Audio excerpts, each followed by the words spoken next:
September 2025. If we could all please rise for the Pledge of Allegiance.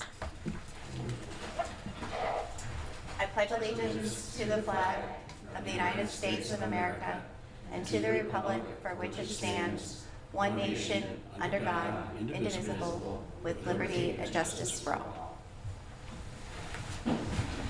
Roll call, please. Member Corr? Here. Vice Chair Garshaw? Here. Member Small? Here. Chair Chase? Here. We have a quorum. I did want to share, we do have one board member out today. Member Causey was not able to attend, so that gives us a 4-member board, which would require a 3-1 vote for cases to pass. We're happy to hear all cases today, but you do have the option, should you wish to postpone to a later date that you can share with us at the time of your case. We'll move on to the approval of the agenda. Are there any changes to the agenda today, Kristen? No, Madam Chair, there's no changes unless you'd like to put an item under 5B for the announcement for the Don Cesar Place. You could add that if you'd like. An announcement for? Was this for everyone?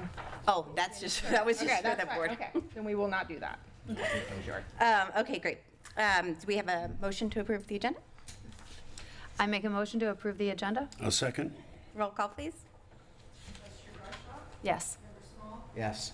Member Corr? Yes. Chair Chase? Yes. Motion carries. Moving on to audience comments. So if you've submitted a yellow card and have any comments on a case that we'll be hearing today, you'll have time at that opportunity. If there's something else that you'd like to address the board about, we're happy to hear that now. Hearing none, we will move on to swear anybody in that is planning to speak today. Thank you. Anyone who will be speaking to the board or making a presentation needs to be sworn in. Please raise your right hand. Do you swear or affirm that the information or factual representation that you are about to give to the board is truthful? I do. Thank you. Before moving on to our action items, we'll approve the minutes from last month's meeting. Did everybody have a chance to review? Any requests for changes, edits, comments? One minor one. In terms of case number 25101, where you noted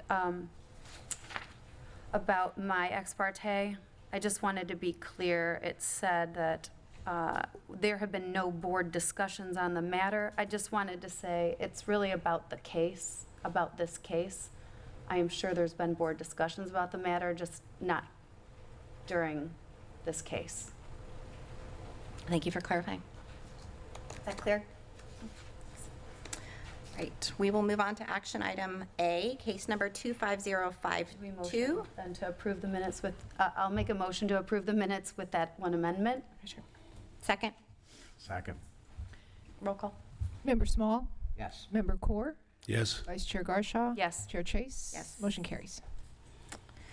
Prior to moving on to case number 25052, do we have any ex parte to disclose, Member Small? No. Just conversations with city staff and community.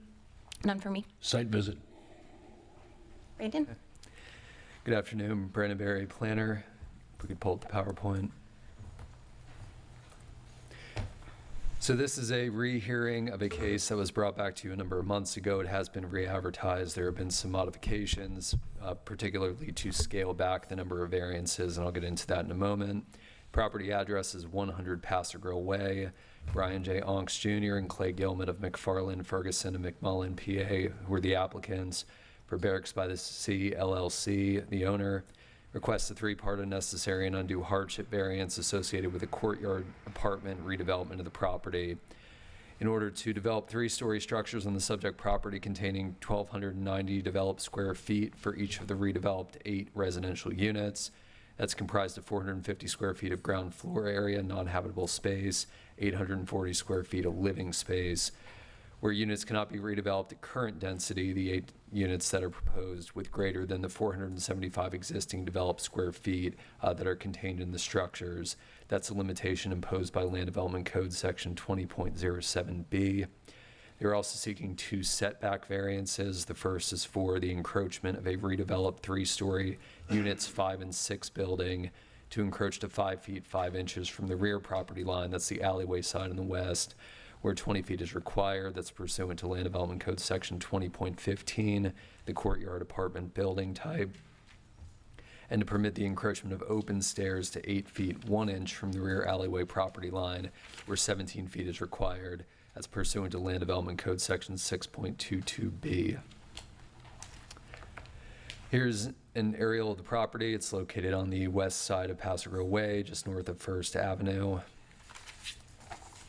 The property has RLM2 Paso Grill overlay zoning. RLM2 is the underlying zoning. It does allow for multifamily development projects like the subject project. However, the project does contain more units than would be allowed based on the underlying zoning, so they are pursuing the Paso Grill overlay permission for the redevelopment option. Just to reiterate, the request itself for the development, there are 8 units on the property. They are seeking to redevelop the existing 1-story, 500 square foot floor area. So that's from the outside walls of the building with the following. There will be a ground floor, also 500 square feet in floor area, but the developed square feet, that space within the walls of the building, is 450. That's to be used for parking for units 5 and 6. That's the southwest corner of the property, and to be used as screen porches for the buildings that front on Paso Grill Way. The northwestern structure is remaining. The stairs, which are the subject of a variance today, are being reconstructed, but they are not reconstructing the actual development at the northwest side of the site. They are also seeking a reconstructed first floor living area of 500 square feet floor area containing 418 square feet of developed square footage between walls, and then another living level above that, a 500 square feet floor area containing 422 square feet of developed square footage between walls. So you can see existing on the left side of the screen here, proposed on the right side. Going through the request details, I described these at the beginning of the presentation. I just went through the detail of the developed square footage. They are also seeking 2 variances to the rear setback, the alleyway side and the west side of the development.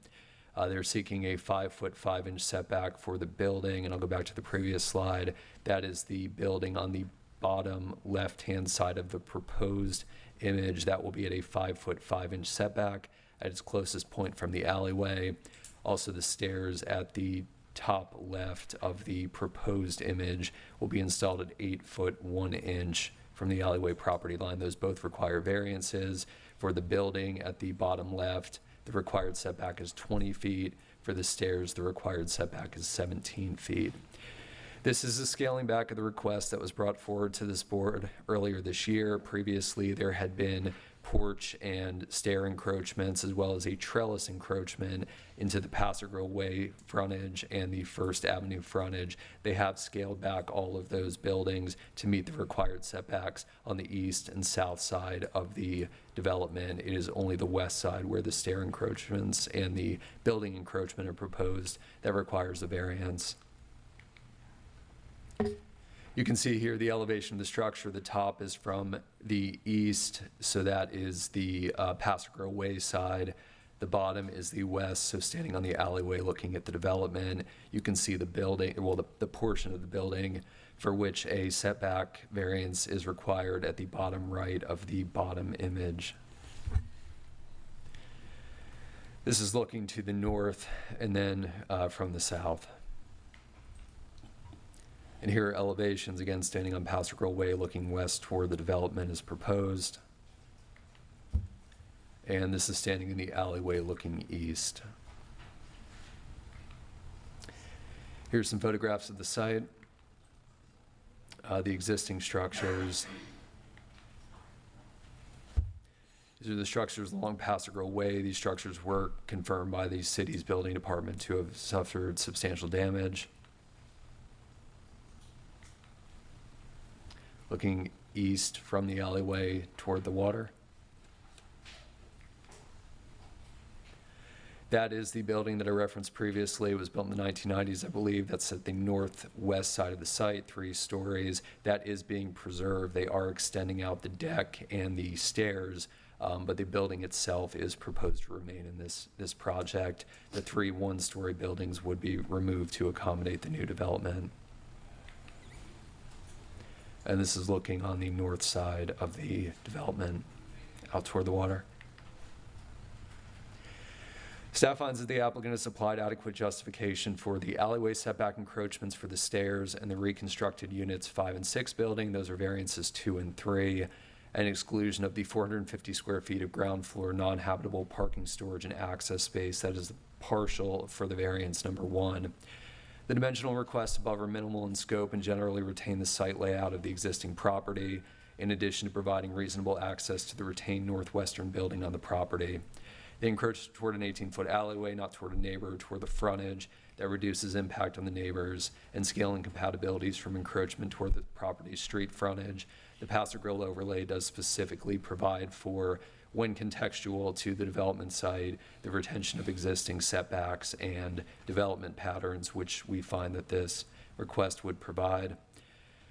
Excluding the developed square footage of the ground floor, developed square footage includes any space between walls, so that ground floor square footage, despite it not being living space, would be counted against the redevelopment potential for this lot. Without a variance excluding that developed square footage of the ground floor, for a building in an AE 10 flood zone with ground elevations of 3.5 feet on average, is reasonable and allows the project to meet other modern city requirements that were not applicable in the 1940s when these structures were built, such as on-site parking. Requiring the site to remain, this space to remain open and not count as building area would also be inconsistent with the ground floor screening requirements of the Paso Grill Overlay District. It would not be considered building area if it were to be on open piles or columns, but we do not allow for that from a design standpoint in Paso Grill. The space does need to be enclosed. It counts as developed square footage, so it would result in effectively an unbuildable project without that space being excluded. Staff finds that the applicant has provided partial justification for the increase in the living square footage from 475 square feet to 840 square feet. Again, that is the developed square footage, the space between walls. It's not the floor area development. This interpretation is slightly more permissive toward the applicant. The applicant is required to comply with Modern Fair Housing Act requirements. Those were, of course, not applicable when the project was originally developed as barracks, and is justified in providing reasonable additional mechanical and electrical space that was not included in the original development. To the extent that the units must be 2 floors each, exclusion of vertical circulation elements, and the mandatory first floor powder room, the small bathroom on the ground floor of the living space, is also justified. Calculating out these elements, staff has calculated a difference of about 195 square feet per unit, excluding those aforementioned improvements. That differs between the existing and the requested unit size in terms of living square footage. We have 2 criteria that relate to preservation of development and neighborhood compatibility. Criteria 7, looking at hardship variances, requires the applicant to justify that the variance is the minimum necessary to make reasonable use of the land, structure, or building. The owner does have other reasonable options for land development. They could build 3 homes on this property. They could redevelop with a two-unit development, a multifamily development that would not be limited in square footage as this request is. They are limited in square footage solely because they're seeking to retain those 8 units on the property. Additional reasonable testimony should be provided to support that needed additional 195 square feet of living space per unit from a minimal reasonable use standpoint. The existing units are utilitarian. They were, of course, originally barracks, and additional living square footage should be supported. Looking at criteria 8, which relates more to neighborhood compatibility, staff finds that the scale, size, and massing of the proposed buildings are not out of character for the area, nor are the proposed unit sizes oversized. There are other multifamily condo projects in the vicinity that have residential units of similar size. They have a similar floor area and coverage for the property as this project would entail. So in terms of criteria 8, we do feel that this was generally met. We do also require the justification to be made relative to those minimum reasonable use standards. That is the testimony that we're seeking from the applicant. So we asked for their testimony and responding to the staff comments below. We did also bring these items up at the re-review of this project at the August Technical Review Committee. Why redeveloping the units as single-floor stacked units would not reduce the overall square footage demands for the project. There is that vertical circulation space within the units that is required that would not be applicable if the units were individual single-floor units. They do have exterior access at the rear of the structure. They gave us some justification for that. We would just like them to provide that to the board. And also, as I stated previously, provide general support as to why the additional square footage, that approximately 195 square feet per unit, is necessary over and above the justification that they have already adequately provided for the powder room, vertical circulation, mechanical and electrical space. Should the board find that substantial additional testimony has been provided and that this request meets the criteria for issuance, we do recommend 3 conditions. The first is that the interior ground floor developed square footage provided under this request shall not exceed the footprint of the living level above, or 450 square feet, whichever is larger, exclusive of the entry porch elements. Condition 2, this would be based on the applicant's testimony. The developed square footage of the 2 living levels per unit above the ground floor shall not exceed either 840 square feet, which is the applicant's request, 645 square feet, that was the justification that was just provided, or another square footage that the board feels is supported through testimony. We also ask that effectively the design of the building as proposed and as submitted through renderings be the same when it moves on to site plan permitting and building plan review. The facade features, footprint, scale, massing, attached accessory features, and general color schemes of the primary structure as presented in renderings and floor plans shall be preserved. Minimal alteration may be made as necessary to comply with conditions or approval of these variances should the board assign additional criteria or requirements of the Florida Building Code or National Fire Prevention Code. Any alteration deemed significant to the city manager shall require this request to return to the Board of Adjustment for consideration. Because the request is specifically for square footage, they would not be able to exceed that, but there might be minor alterations to the facade features and so on that would be made administratively. If we consider them to be significant and this condition were to be applied, the case would be brought back before this board. And that is all we have. The applicant is present. I'm happy to take questions. Brandon, can you go back and show us the picture of what you called the north side? It's the alley, basically. This being the side where the variances are being requested for, correct? That's the west. West side. That's what I thought. I just want to clarify. Is this the? No, you had a photograph of the actual the alley. photo. Okay.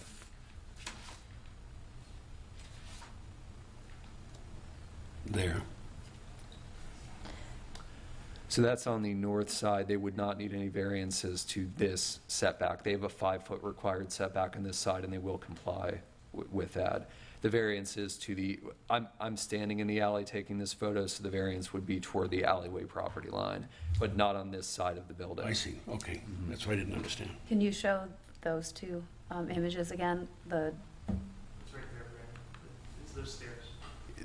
Those are the stairs on the south side of the building for which a variance is being requested. They would be rebuilding those decks and stairs, but that's on the south side away from the. And this is one of the original, correct? And did this not get damaged in the storm? The applicant can speak to that. I don't believe it was substantially damaged. Brandon, the only variance request, just to be clear, is for the access to have a staircase up to this For this building specifically, building. yes. And then there's one on the other side as well? Yes, so looking On a at, new building to be built, I guess, or? correct. Let me see if I can get a good photo of that. Let's see here. Brandon, that Yeah, so this building on the left side of the photo is being rebuilt. That is the one where it'll effectively preserve the existing setback, but in redevelopment, they're required to comply with the setback. So the building that will be going in place of that left building will be within the required setback for a new development. Okay, and I recall though, as you showed up the pictures with the red arrows around it, there was 2 spots, I thought, just to be clear, on the I guess this is all about the rear setbacks, right? So, Correct, it's, I saw a different picture, I thought, where you actually showed the red around just the areas. I think it was a little further ahead.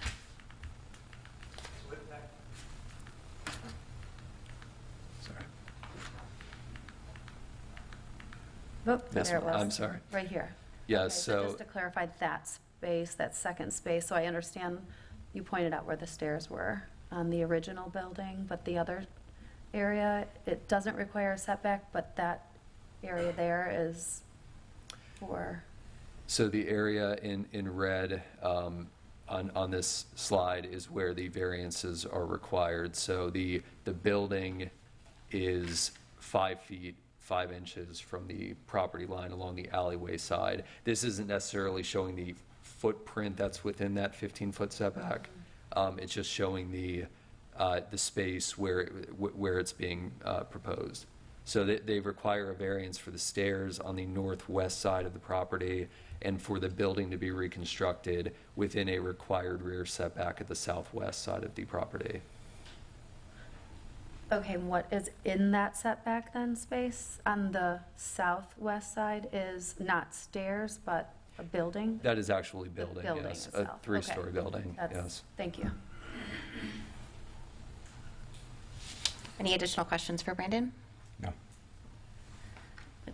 Thank you, Brandon. Thank you. The applicant would please come forward. Our PowerPoint on there. Oh, that's okay. I don't want to mess up the IT, so. Thank you, sir. That's the switch back. Just click on here.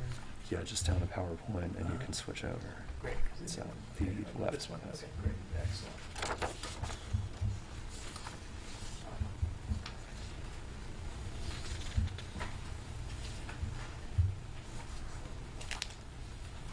Brandon, It's the. oh, it's this one, got it. Okay, perfect. Middle button. Okay, perfect. All right, thank you, Madam Chair, and appreciate your indulgence while I made sure I understood how to use the remote. Brian Unks, 625 Court Street, Clearwater, here on behalf of the applicant, Barracks by the Sea. We're joined by our architect, Esteban Perchinich, Behar Perchinich Architects, and also by the owner, Eric Abel. Those of you who are here in June heard our presentation. You very much helped us distill it and hopefully be able to explain it in a much more concise, common sense way.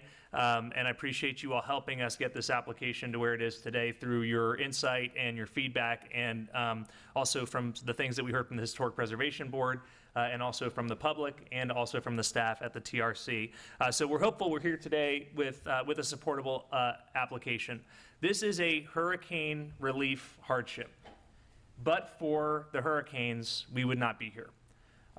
We have to be here because this property is now out of commission.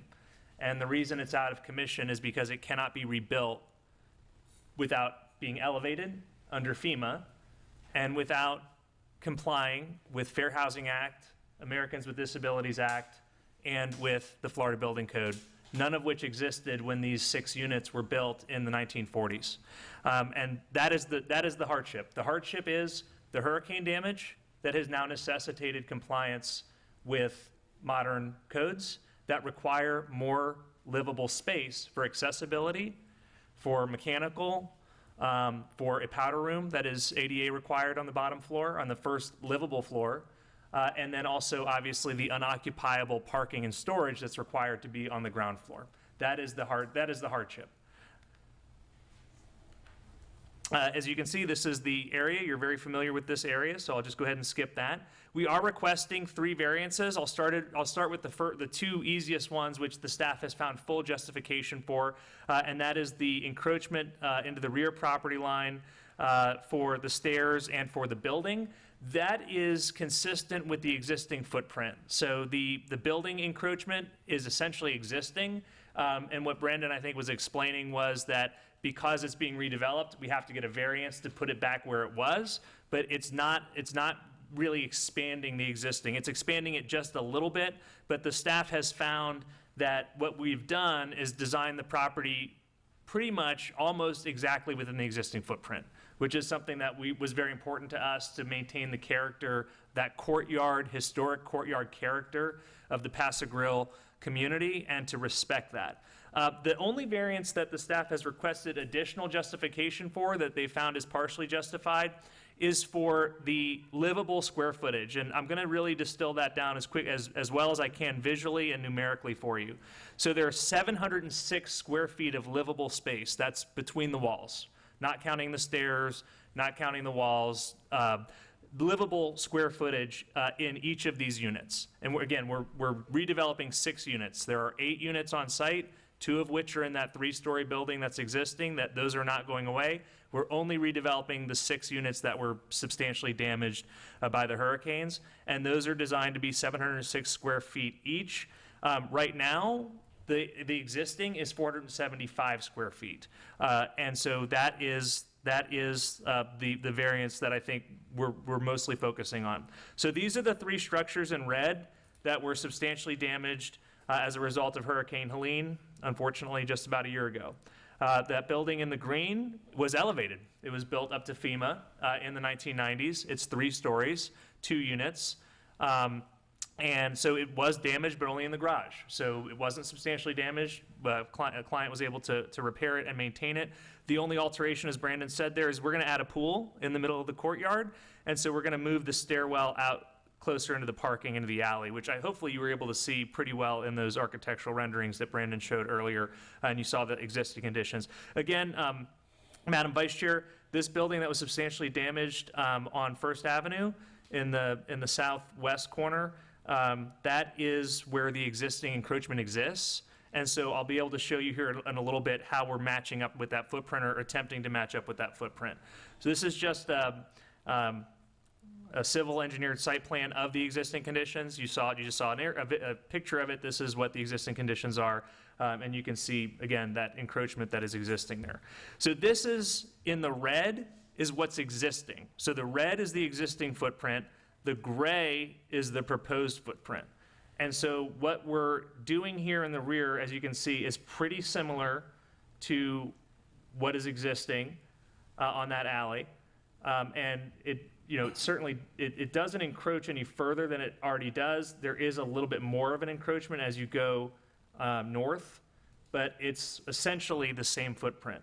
And as you can see, we moved the buildings off of Paso Grill Way, and reduced any frontage or secondary setbacks that were requested, so that significantly reduced the variances that were requested. The stairs that are being added, you can see to the northwest, right in front of the car, that parked car. So those are the 2 variances to the rear, and then the only other variance relates to the livable square footage. So as we said, this is existing. So I'm showing you the existing livable square footage is 475 square feet. The existing total gross area is 500 square feet, which would include the walls. So this is what's proposed. So what the staff has asked us to provide additional justification for is why this, specifically on this livable square footage, why this is the minimal variance required.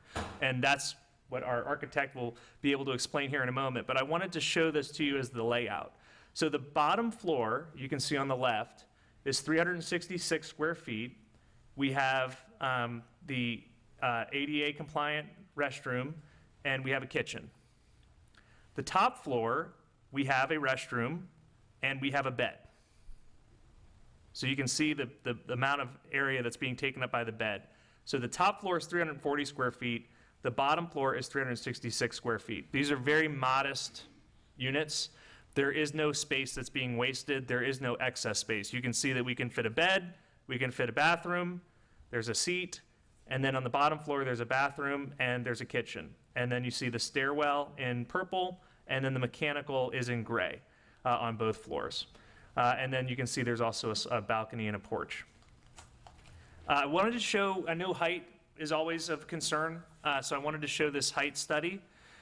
So as you know, this purple in the bottom on the red square, that's the existing 3-story building. These buildings will be no taller than that. We are not asking for a height variance. We are meeting code on height. So there is no request before you to increase the height. We're not asking for a height variance. The reason this project can't be 2 stories is because we can't have an occupiable first floor. We have to have an unoccupiable first floor, which requires the units to be elevated above the developable flood elevation plus freeboard, and that's why the units are stacked. If the units were not stacked, it would result in a very, very stocky like wide project that is extremely out of character with the community in our view, and it would destroy the courtyard. There would be no room for a courtyard effect, so instead of having this courtyard layout, it would essentially be, you know, total coverage over the back and interior of the property, which just doesn't work from a architectural perspective. And again, our architect will explain that here in a moment. This is what is allowed by code as the alternative. So you heard, you know, Mr. Berry say there are alternatives. I think if you read the staff report, the staff would prefer what we're proposing to the alternatives, and that's because, as the staff recognizes in the staff report, the Paso Grill overlay recognizes the unique pre-suburban development patterns and desire to maintain the historic integrity of the area. And so because we have additional units, we're allowed to redevelop those. And the Paso Grill overlay wants existing units to be redeveloped because they don't want to lose the character of what those units represented. And that is why I believe the staff is finding justification for these requests, the justification that you've heard. And so if this were to be denied, I mean, the property has to be redeveloped because of the hurricanes. We've already said that. It has to be redeveloped. The only thing we could do is do either these three kind of McMansions, which turn out to be about 4,400 square feet each, 4,500 square feet each at 3 stories. Or we could do duplexes, but they would be essentially, the point is, what we're proposing is a building coverage of 4,850 square feet total for these 6 units, and what you would get with 3 single-family homes is 6,700. So, and again, there'd be no limitation on the square footage. So respectfully, I feel like my client has really, really deliberately spent a lot of time with a really high-quality architect who is from this area, you know, cares about Paso Grill and the historic character of Paso Grill, and has really tried to develop the minimally required living square footage to maintain these historic units, provide beautiful architecture that maintains the integrity and character of the area, and provides that historic courtyard approach while bringing the property up to code, getting it back on the tax rolls, and contributing back to the community. Esteban, if you could come up and provide that testimony that Mr. Berry asked regarding the vertical stacking, the circulation, the minimal required variance, and anything else you'd like to add, please. All right. Good afternoon, Madam Chair, board members. He pretty well said everything I was going to say, but We can just get your name and address for the record. sure, I'm so sorry. Istvan Petronets with Behar Petronets Architecture. I'm 2142 Burlington Avenue North in St. Petersburg. As Mr. Onks mentioned, where do we start on this project? And it goes back to the requirement or the desire for the Paso Grill district to maintain the character of the area. And this is a multifamily project. It's a courtyard project. That's where it was. It is a, you know, when we looked at it, it's like, okay, we understand 500 square foot each a unit, which is what we had. So that's what we maintained. All our footprints, each box is 500 square feet. And obviously we elevated that. We moved around to meet some of the setback requirements and the such. We also offset them a little bit so that we don't have, you know, if you took the box, they're cute, they can be kind of cute as a little single-story buildings, but when you start elevating that mass up, they get to be very bulky and all that. So that's why we did some stepping, but still, each box is 500 square feet. What then happens is, to enter the unit, you could enter on the second floor. And the requirement for fair housing is that on that floor, it's two requirements. One is ADA. So if I have a handicapped person or somebody that needs to, that I choose to enter my home, I have to allow them how to get in, a way to get in, and then fair housing within it, and not just a usable bathroom, but it'd be really uncomfortable if I were to invite someone with, you know, with mobility needs to kind of scooch around my house. So there are requirements, minimal requirements, typically a 3-foot alleyway around furniture and within the kitchen, so it's usable. That's really what it is. And that's what resulted in a 500 square foot footprint. What you see is essentially, we tried to keep it minimally. So we have the usable bathroom, which is required, and then the 3 foot plus or minus circulation around the furniture and using the space. Trouble is that there's no bedroom and bathroom space left for this. So to keep that square footage, and without going through any gymnastics on this structure, we lifted it up one more floor. And from that floor, we have to take away the circulation, which is a stair, and then we end up with a minimal bathroom, a bedroom, and then on this one, we actually put the mechanical on that floor. The existing units had window units. We brought them in to kind of meet, that had electrical panels and everything on the outside. We brought those in. So that's really where, with the 500 square foot footprint, lifting up 2 times, it gives us essentially, like as the exhibit says, 706 square feet of living space. That is I've been designing apartments and units like this for a very long time, and 706 square feet for a 1-bedroom apartment is, can we get smaller? But let me ask you, I'm sorry. Is this the minimum variance that you could design for accessibility and to meet the code? For accessibility to meet the code and given the footprint, yes, this is really. Is there any excessive or unnecessary space in your opinion? No, we chose not to, take it beyond that because, again, keep the character. Very good. And Mr. Petrovich, you've reviewed all 8 of the approval criteria. I'm not going to run through all 8 of them, but you believe that we meet or exceed all 8 of the approval criteria, in your opinion? Yes, that's what we started on. That was our goal, to meet the cities and the intent of this code. Very good. I'll wrap up real quick, and of course, we're available for questions. Thank you, Esteban. Don't go too far. So we walked through what the alternative is. Obviously, that's not what we want to do. We wouldn't have spent all this time and energy to try to get to a better place on this application, to hopefully make it supportable and to deliver what, unfortunately, Mother Nature's required us to do, and make it a benefit for the community, a benefit for the city, and to make the property usable. So again, the criteria number 1, special conditions that exist and circumstances, is the hurricane damage plus the new codes. You're going to hear me repeat that over and over again. They did not result from the actions of the applicant. That's obvious. That's condition number 2. Literal interpretation of the codes, it would make it undevelopable because we wouldn't meet ADA, we wouldn't meet FEMA, and we wouldn't meet fair housing. So in order to meet FEMA, ADA, and fair housing and keep those 6 units, we have to ask for these minimal variances. Again, it was not deliberately or knowingly created. That was, again, kind of not applicable. I think the applicant could probably achieve greater financial return with the 3 McMansions, to be honest. I think this is not about finances. This is about complying with that Paso Grill overlay's desire to retain the existing units and retain them in a manner that is consistent with their historic use as a courtyard. And again, this would be the same variance that you would need to redevelop any units like this. That's criteria number 6. And then 7 and 8, you heard Brandon say that he believes that we met.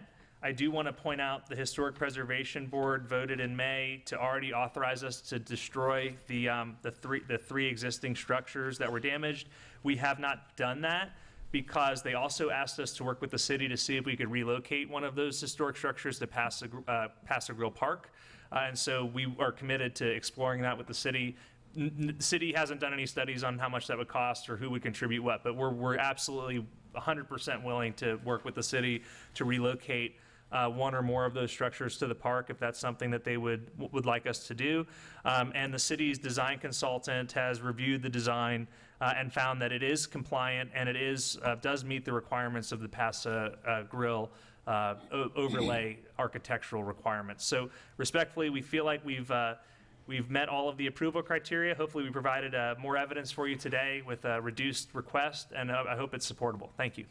Thank you. Questions for the applicant? I have a couple of questions. I guess you used the word historic integrity. Then the design of it doesn't look like historic Paso Grill at all. That's not a zoning issue, I realize, but Why wouldn't you make it look like historic Paso Road? Yeah, so what I was talking about was the layout of the courtyard, the historic integrity of the layout of those units and how they existed as a courtyard as opposed to the three mansions. But in terms of the architecture, I'll obviously have Istvan address the architecture. I'm trying to find the reference in the staff report about the architecture and the city staff's consultants. Yes, okay, it's under number 4.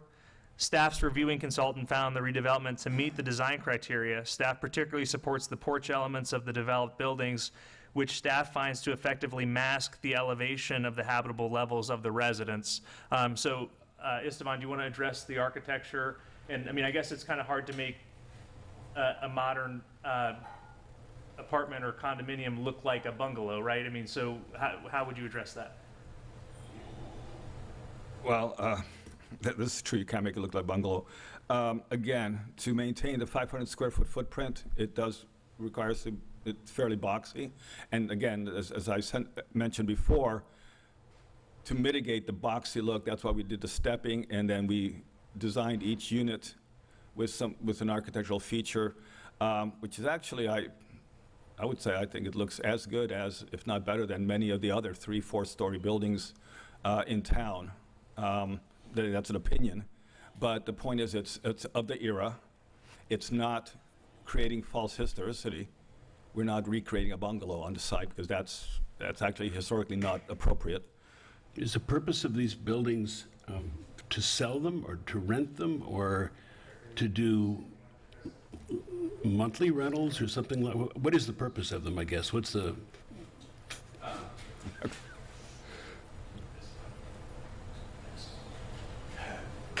Hi, how are you? The purpose, Please provide your name and address for the record. Eric Abel, local address, I guess, 102 8th Avenue. You're the owner of the property, is that correct? Yes. Ultimately, probably for condos and a sale. Could also be rentals, really sort of. Do you not know yet what you want to do with it? Well, we want to get them approved so that we can. I think the longer term plan would be condominiums for sale. So it'd be like a beach house, somebody's beach home, could be a permanent home for whether it's, anybody who would, I think the intent was really to, I think, create something that the community would be proud of, that we would be proud of, that looks good, that sort of satisfies the requirements of the city, and would be, a really nice project. Thank you. Thank you. Do you have any additional questions? Oh, no, I think there are quite a few people here. I know one testifying. I don't have any other questions, but I did just want to bring back, I'm sorry, Brandon, I'm just a little bit confused because of the fact that it sounded like what I heard was there was an existing variance, if you will. I know it wasn't a variance, it was when it was built, but on the building side, yet what I am just like reading on the documents in the record was suggesting that the building did need a variance different than existing. Am I missing something there? No, I don't think so. So they are rebuilding with the current west alleyway setback for the southwestern building. It is a very similar setback to what is currently on the property. They weren't subject to zoning back when they originally developed that building, but because they're redeveloping the building, we don't allow for a building to be redeveloped in place if it's within a required setback and it's this type of development. So the setback is effectively the same, but even if they were to put a structure that complied with the other criteria that we're reviewing today in that same place, they would still need a variance because Of course. I just, reading it says the existing was 12 foot 7 inches, and now the building is requesting 5 foot 5 inches, and if it's, I was just expecting existing would have indicated that it was at 5 foot 5 inches. And I'm not looking at the table, but I can look. Give me 1 second there. Just 5 foot 5 on the current, which is 5 foot 5.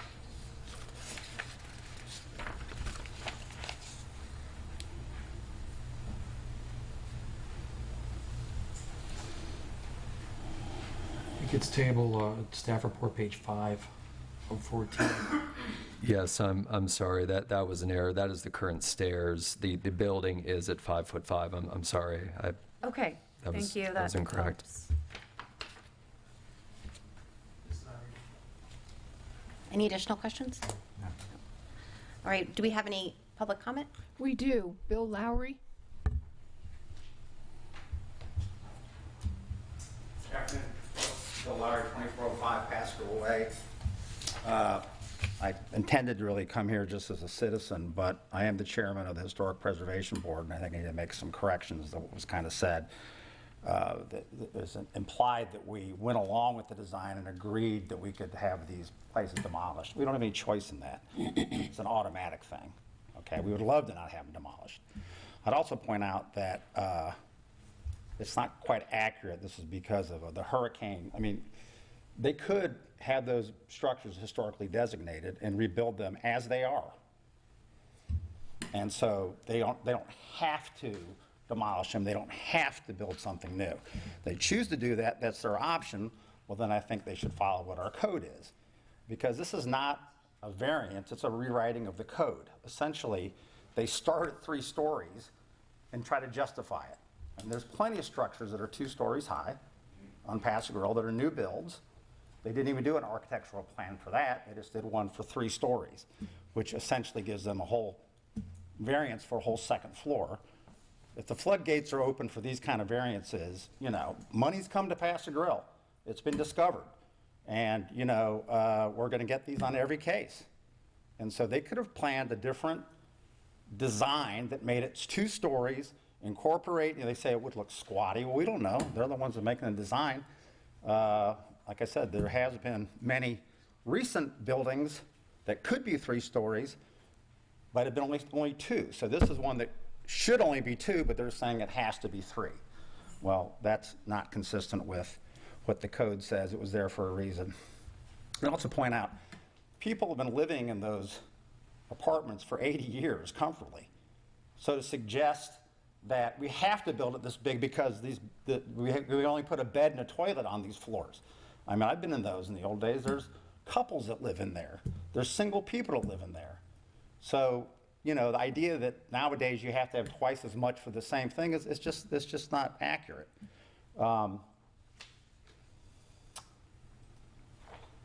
Let's see.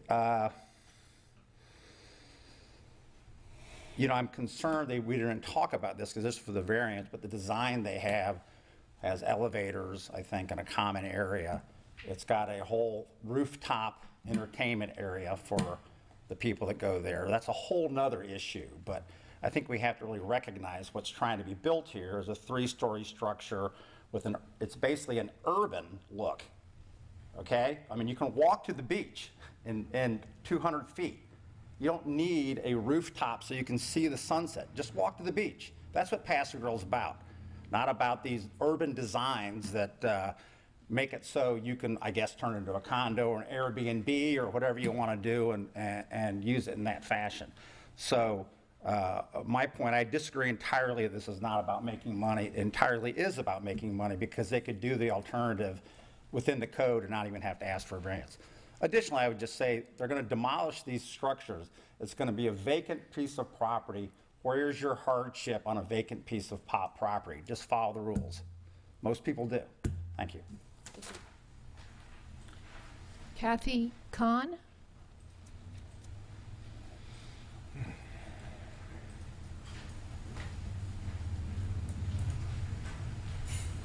Hi, good afternoon. I'm Kathy Kean, live at 203 Golfway.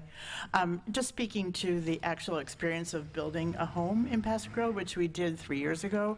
To my recollection, a majority of our conversation regarding codes was about FEMA and flood codes and what happens to how we can build a structure that will maintain itself during a flood. One of the components of that was breakaway walls. One of the components of that is uninsured space. And neither of those things, it seems to me, have been discussed with these. Now, I have not been here for previous, hearings, so it could have been previous discussions. But I just wonder what happens to those units when there's this flood surge of 5 feet, which is what the breakaway walls are intended to address. So that was one question. And then the other concern is about the alleys. Having now lived in a home that is on an alley, you come to appreciate that space. And the alleys are not just, you know, a strip of dirt. You know, they're functioning, living spaces and part of the community. And there's traffic all the time, there's deliveries, there are, you know, vendors, all kinds of people that occupy that space, you know, from time to time. So this home that's, I'm not quite sure where the exit is for those units that are right up on the alley, but I would suggest that they're gonna be coming down those stairs and right into the alley. And I'm not sure what happens there. Is there like a sidewalk? You know, I don't know that there's actual space, you know, to accommodate all of that activity. And anyway, that's what I have to say. Thank you very much. Thank you. Jay Anderson?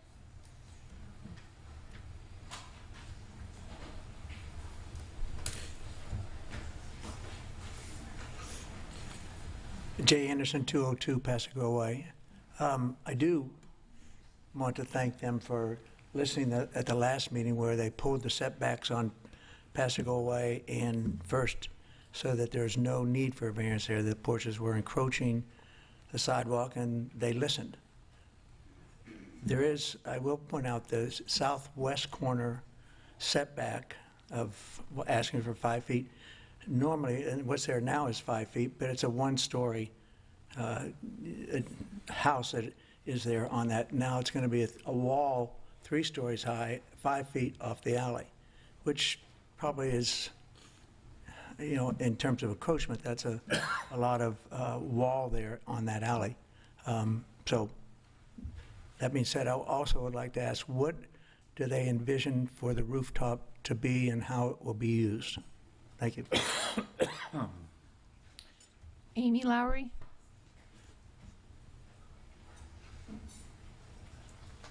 Hi, Amy Lowry, 102 19th Avenue, St. Pete Beach.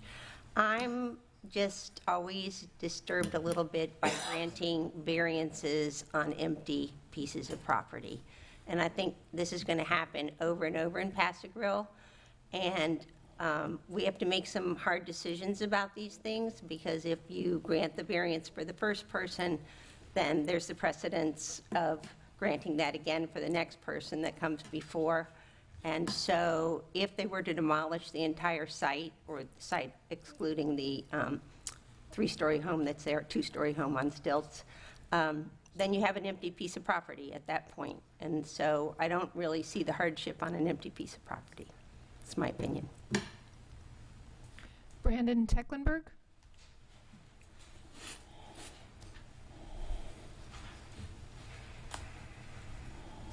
Hello, Brandon Tecklenburg, 3112 Pass-a-Grille Way. Thank you. Good afternoon. I wasn't going to speak, but I heard some people talk up here, and you know, people are putting their opinions in and giving false statements. First, what Eric didn't say, the owner of 100 Pag Way, is he's my partner at 102 8th Avenue. And him and I restored a 9-unit building. Could have been demolished. Could have built more units on it. We could have done a lot of things. And then we kept it and saved it for the community. We built 9 beautiful units inside, did a complete remodel. Built the pool when everybody thinks we're crazy for putting a pool in where we could have built 8 units. We also got destroyed from the hurricane, completely rebuilt the lower level, did everything correct, went through every city piece of paper we had to do. And I have been watching from my home the last couple months these hearings at my city. I'm very disappointed in people in power positions stating their personal beliefs when I'm seeing hypocrisy happen, when I have the historical board chairman come up here and tell people how to walk to the beach about a rooftop when he knocked down a historical home to build his own dream home. Is that Pass-a-Grille, how it looks? Maybe to him it does. To me, it looks like an Italian villa. But a Pass-a-Grille old school home was knocked down for that. But now for months, on watching other people with dreams, ideas, being told no, while other people already have their dream homes that are done. And now they're coming up here and speaking ill will about their neighbors. We're all neighbors. We're all building back over a year. I've heard now for the last couple of people talk that it's not a hardship. I managed that property for several years. Somebody just said up here that it can be rebuilt. Units 5 and 6, I'll invite you all to walk to the property with me. We can't go inside. The walls are broken. No one's going to go in there and live. No one is going to repair it. I ask that we start becoming the city of yes instead of the city of no all the time.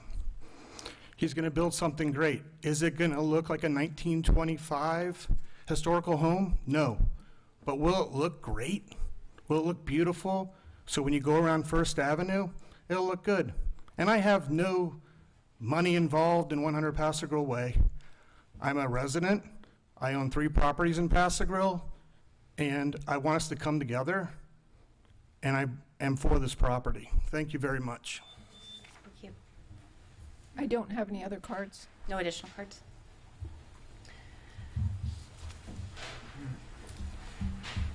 Would the board like to readdress the applicant based off any questions proposed by the community? I think that hearing about your views on the rooftop. Yes, ma'am. Would be good. Yes, ma'am. So again, Brian Knox, I do think we get a short rebuttal. I'll just keep it just very brief. This is now the second time you all have heard this case, and I appreciate your time. I also appreciate the concerns of the residents. I understand that nobody is happy with the results of the hurricanes, and I get that. When something's substantially damaged, it does have to come up to code. Whether if it's a multifamily, it has to come up to code. It has to be accessible. And those are things that we want to comply with. We want to comply with modern codes so we don't have as many insurance claims in the future, right? It's painful when you have to bring something up to code. But the whole point of it is that in the future, it will mitigate damage. That's why you saw the existing building on site doesn't have to be repaired because it already is 3 stories.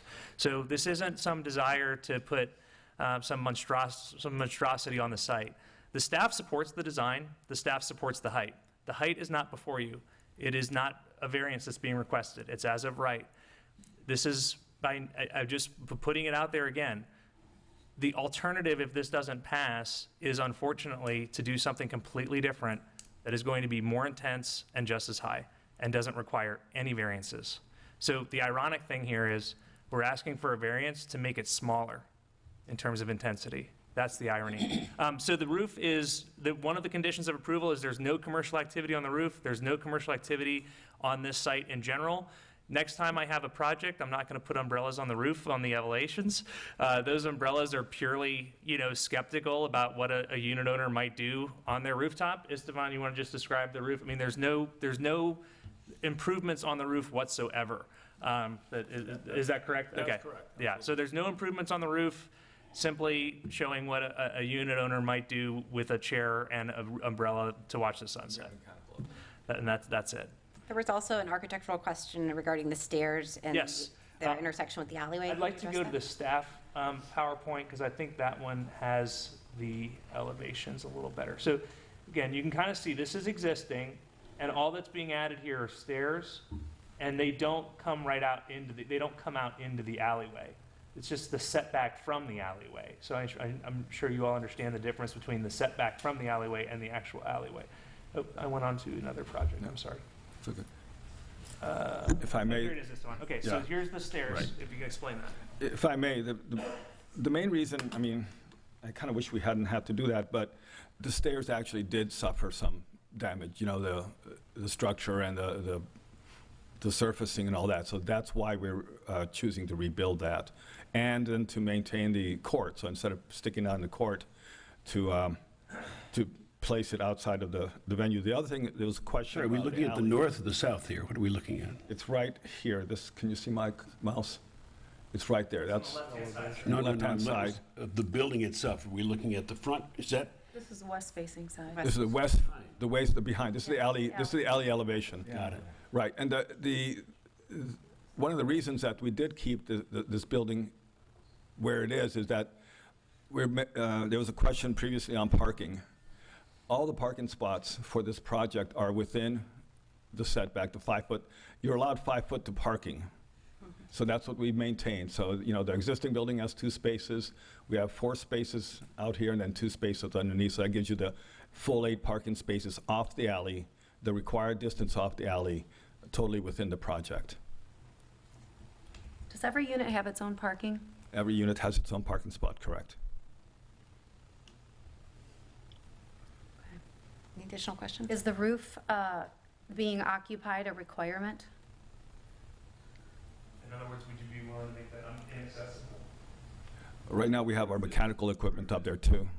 Randy, correct me if I'm wrong, the roof is authorized by right. Right, but I mean, but having a 20-foot building setback is required too. So you're asking for a 5-foot, 5-inch setback for a 3-story building. I'm just asking, is the rooftop a requirement? Because of the intensity and density that the entire neighborhood is kind of talking about as far as a concern. So I just spoke to Mr. Abel. So as Brandon confirmed, having access to the roof is allowed by the code. We designed it that way. It might also be a fire safety issue to close that roof off for residents if they were on the second floor. So as of now, the rooftop's not part of the variance. I understand that you might want to put a condition of approval that we're not allowed to use the roof. I'm not in a position to be able to agree to that right now because I don't know from a life safety perspective if the fire department would support that or not. And to be frank, the owner would like to allow the residents to go on the roof if they'd so choose. It would not be for commercial activity. A condition of approval is no commercial activity. If commercial activity was happening on that roof or noise violations are happening on that roof, you could pull our CO. I mean, you could come back to code enforcement. You could put a lien on the property. I mean, and obviously this is designed in such a way that we're hopeful that the residents there would be respectful of their community and, wouldn't cause problems. So, Thank you. thank you. And one other question. So if you did go with a single floor dwelling, you wouldn't have the stairs anymore inside. So would that then enable you to have the similar footprint as the existing? Hold on, just a moment. I want to see, Brandon, we provided that as an example. Is it possible to pull that up? It's in the agenda packet. Sorry. So the 2-story, the 1 story of occupiable space over parking we did provide a concept of what that would look like. It's in the agenda packet. So I'm sorry making Brandon work here, but it's important to point this out since we did provide it. Is that what's called the option 3? Yes, sir. You'll have to scroll through, but this is your presentation. You can do it. This one. Yeah. If you go to option 3 in the column on the left-hand side, I think you'll be able to pull it up. Yeah. The second column. No, column one. The white, there you go. Right there, up below. I'm trying to. There you go. Yeah, so look at the setbacks are significantly more encouraged. And this is speculative, but you see the footprints get much larger. The reality is, by code, with the current version, the second floor, the bathroom and all that do not have to meet fair housing because technically you're only required to meet fair housing for the accessible floor, which is the first floor. If we did that, the entire unit would have to be, so then you'd have to have spaces around the bathrooms. That's why you have 760 square foot 1-bedrooms typically. That's usually what happens. It does cause extra square footage. So the square footage that we gave away for the stair, or that we were able to deduct for the stair, you'd have to have back in. Okay, so your testimony is that if you went to the single floor that is now elevated from a FEMA perspective, that you would then have variances on every single side of the property, maybe except for the front, the I guess, which is the First east Avenue. side. We could pull it back and we'd square off the buildings just to make it, and then the courtyard, again, that really diminishes. So it loses that character that it has today. And there's no guarantee that the city's design consultant would agree that this meets the overlay criteria, which we know that that what's being proposed does meet the overlay criteria. We worked hard not to make this look like basically, I hate this, an elevated block building on stilts. That's really what we're trying not to do, that to really comply with the character of the area. Thank you. Thank you. We'll now close the open comment and open to board discussion. Well, I think what Bill Lowry said I agree with is that you're basically starting over with the exception of one building, and you know what the zoning is, design something that fits in the zoning, and so you don't need variances. I mean, we voted against a guy who wanted to make build his house by the yacht club 4 inches higher, if you recall. And we said, no, he couldn't make even 4 inches higher because we were setting up precedent toward future development. The term hurricane relief, that's all, you guys wouldn't know that, but every meeting we've had this year has been some form of hurricane relief where people have had to rebuild. And there's a lot of it being done all over the city, especially in Paso Grill. And I think that we have to stick with I'm very uncomfortable with this number of variances. Yeah. And we denied someone 4 inches. You're exactly right. Well, I mean, we've denied people for that. Remember that last time we had the guy with the stairway? It's beautiful looking. I give him that and everything else, but at the same token, it's just it's going to be condos eventually. I think let's just step back. Do we, and I say we as a community, do we want to retain a courtyard like complex there? If you want this courtyard complex, how do you design one? If we want to maintain the courtyard complex that's there for the community. I can see the 3 homes, that's an option, and I can see that if it I guess I'm gonna look back at my notes from everyone's comments, but it seems to me that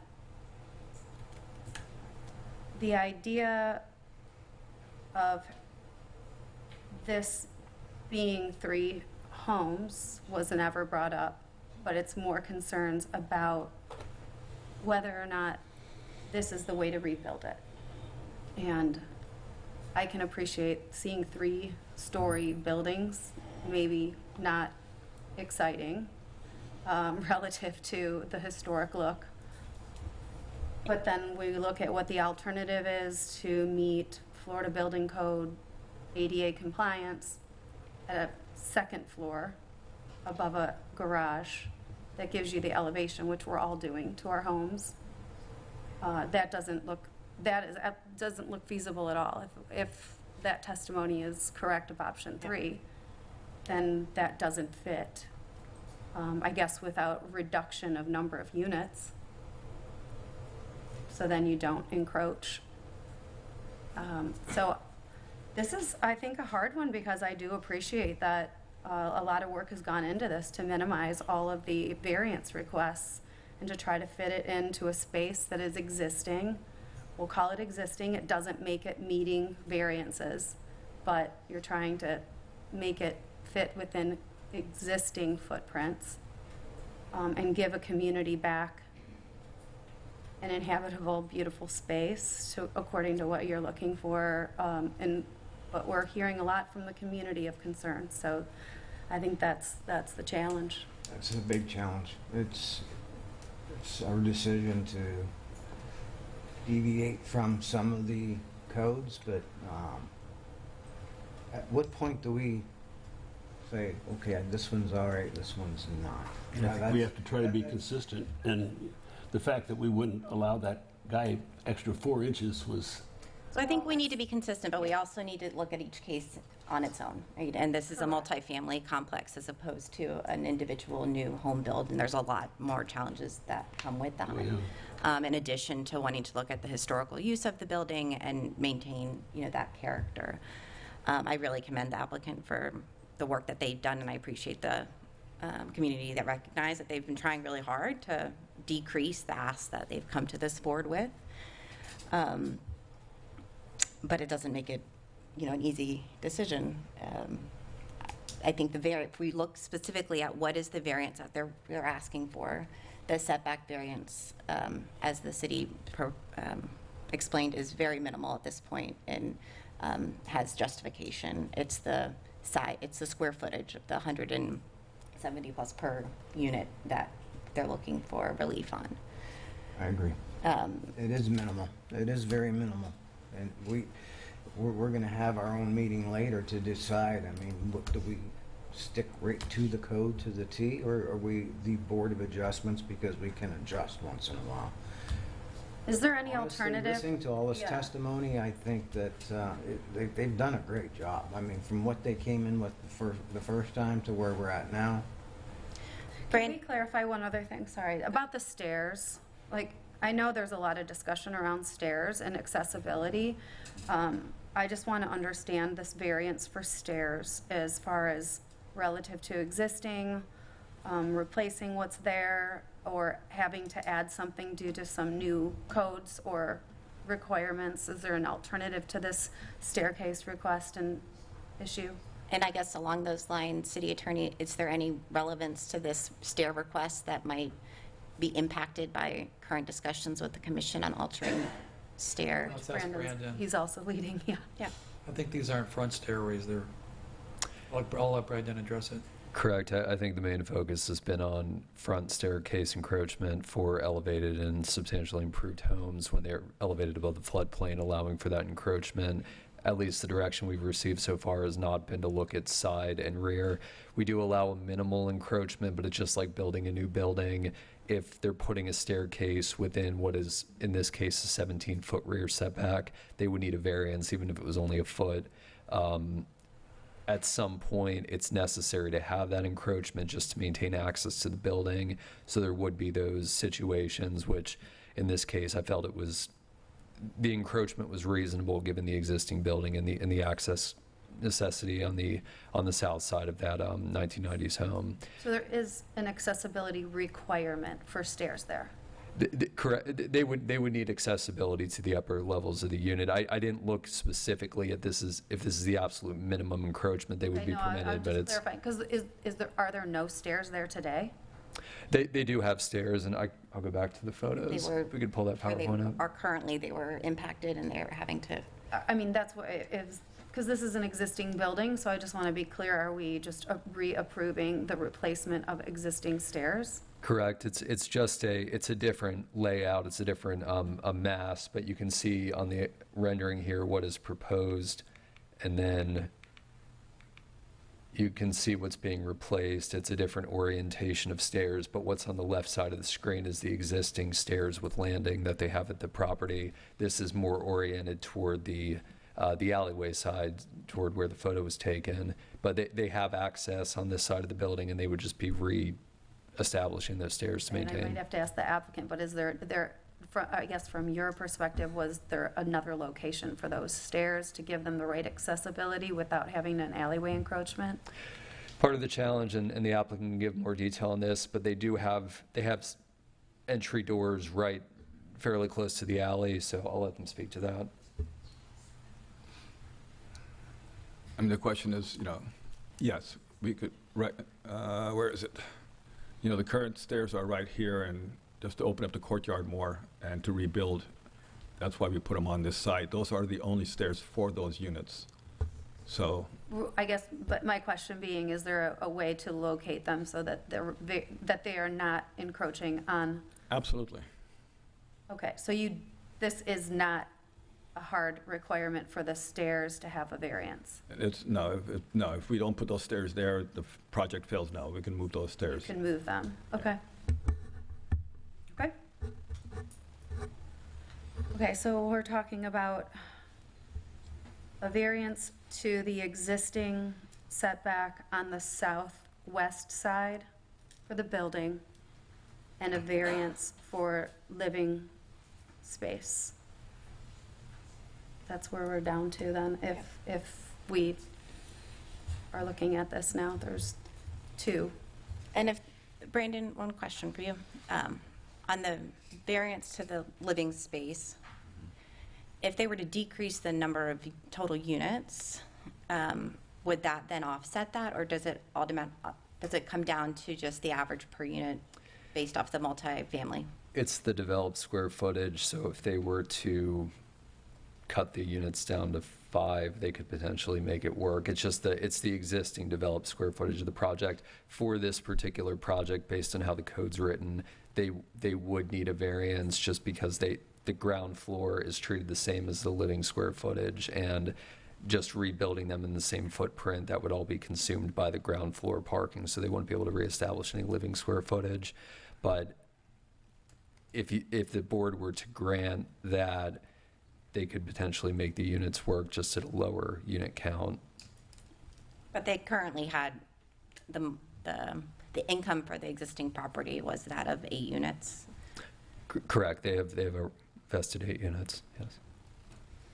Thank you.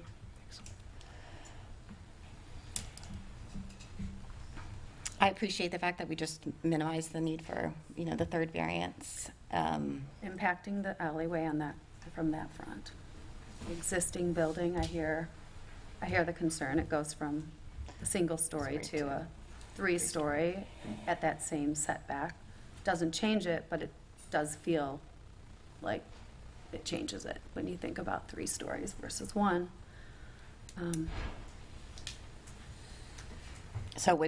But if they were to move forward building 3 homes, that would be allowed without any variance. Well, no, then the setback, you'd have a 20-foot setback for a building.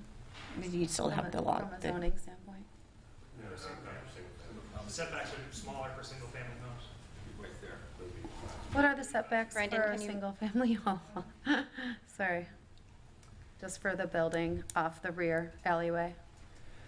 The building would be 15 feet. What the applicant's showing here is the same that would apply to single family. There's a 5-foot difference. A garage only is allowed to be 5 feet from the alley, but it can't have living space above it within that 15 feet for standalone residential. So. Okay, that's helpful. Okay. I think what I'm sensitive to is there's going to be a challenge with any development in this space for the community, and but it needs to be rebuilt. And I think there's going to be, unfortunately, community concern, and unless it looks very similar to the way it used to. And we all want, the community to look how it used to, but that's just not feasible anymore. It can't happen. It's not possible. And I find myself vacillating on this. Originally I was going to stay fast and go, well, you know what, we denied the guy because of 4 inches. But that was a height restriction, which... Yeah, that was a height restriction. But then we had the guy last time that had the 2 stairways. It's a project that Let's stay. I think they've done so much since the first time we sat here and listened to this presentation. So Yeah. we can discuss this more. Is there further discussion, or are we at the point for a motion? I don't have anything else. So I will make a motion to approve case number 25052, 100 Passage Girl Way, with staff conditions as outlined to the 840 square foot developed square footage in the 2 living levels, and for the rear setback alleyway condition for the building only to stay at existing 5 foot 5 inches. Does that include denial of the stairway? And denial of the stair at 8 foot 11, so they have to live within the variance on that. There was 3. Live within the code requirements for that. We have a motion. Do we have a second? I'll second it. Roll call, please. Member Core, No. Member Garshaw? Yes. Member Small? Yes. Chair Chase? Yes. Motion fails 3-1. Motion passes 3-1. I thought it had to be 4.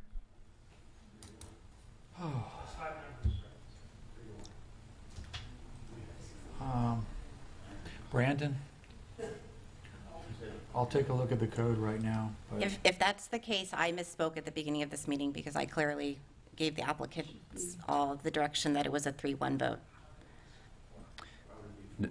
No, I believe it's a simple majority. The historic board has the, Correct. If it's a simple majority, the motion carried. yes. I'm just pulling up our code. I just want to be 100% sure. pulling it up too. Who's faster?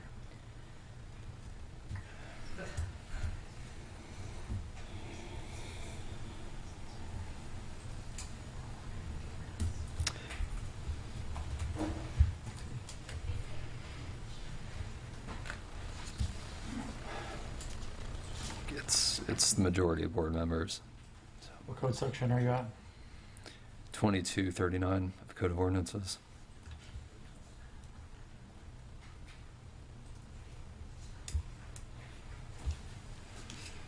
.39. 39 You're supposed to be in Code of Ordinances. Code of Ordinances. Oh, sorry. Right here. There you go.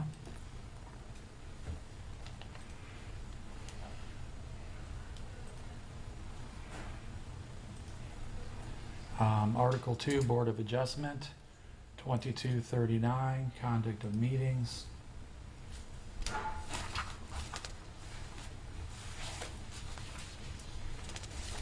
quorum for the conduct of business shall be not less than 3 members. So you have 4 members today. A majority of board membership shall be required to make any determination required by the board.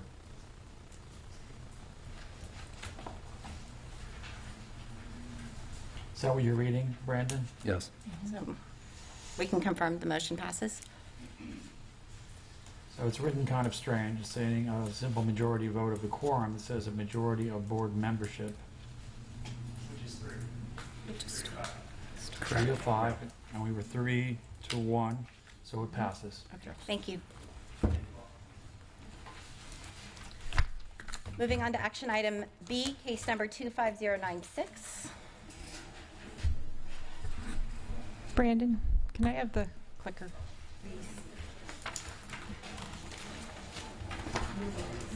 Thank you. It's okay.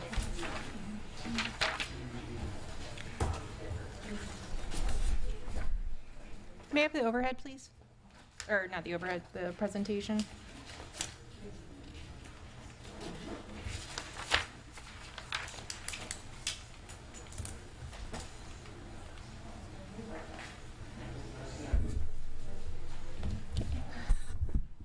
Good afternoon, Madam Chair, board members, Kristen Coleman, Planning Manager. Today we're looking at variance case number 25096, located at 103 24th Avenue. The applicant... Excuse me, if you could please bring any comments into the lobby.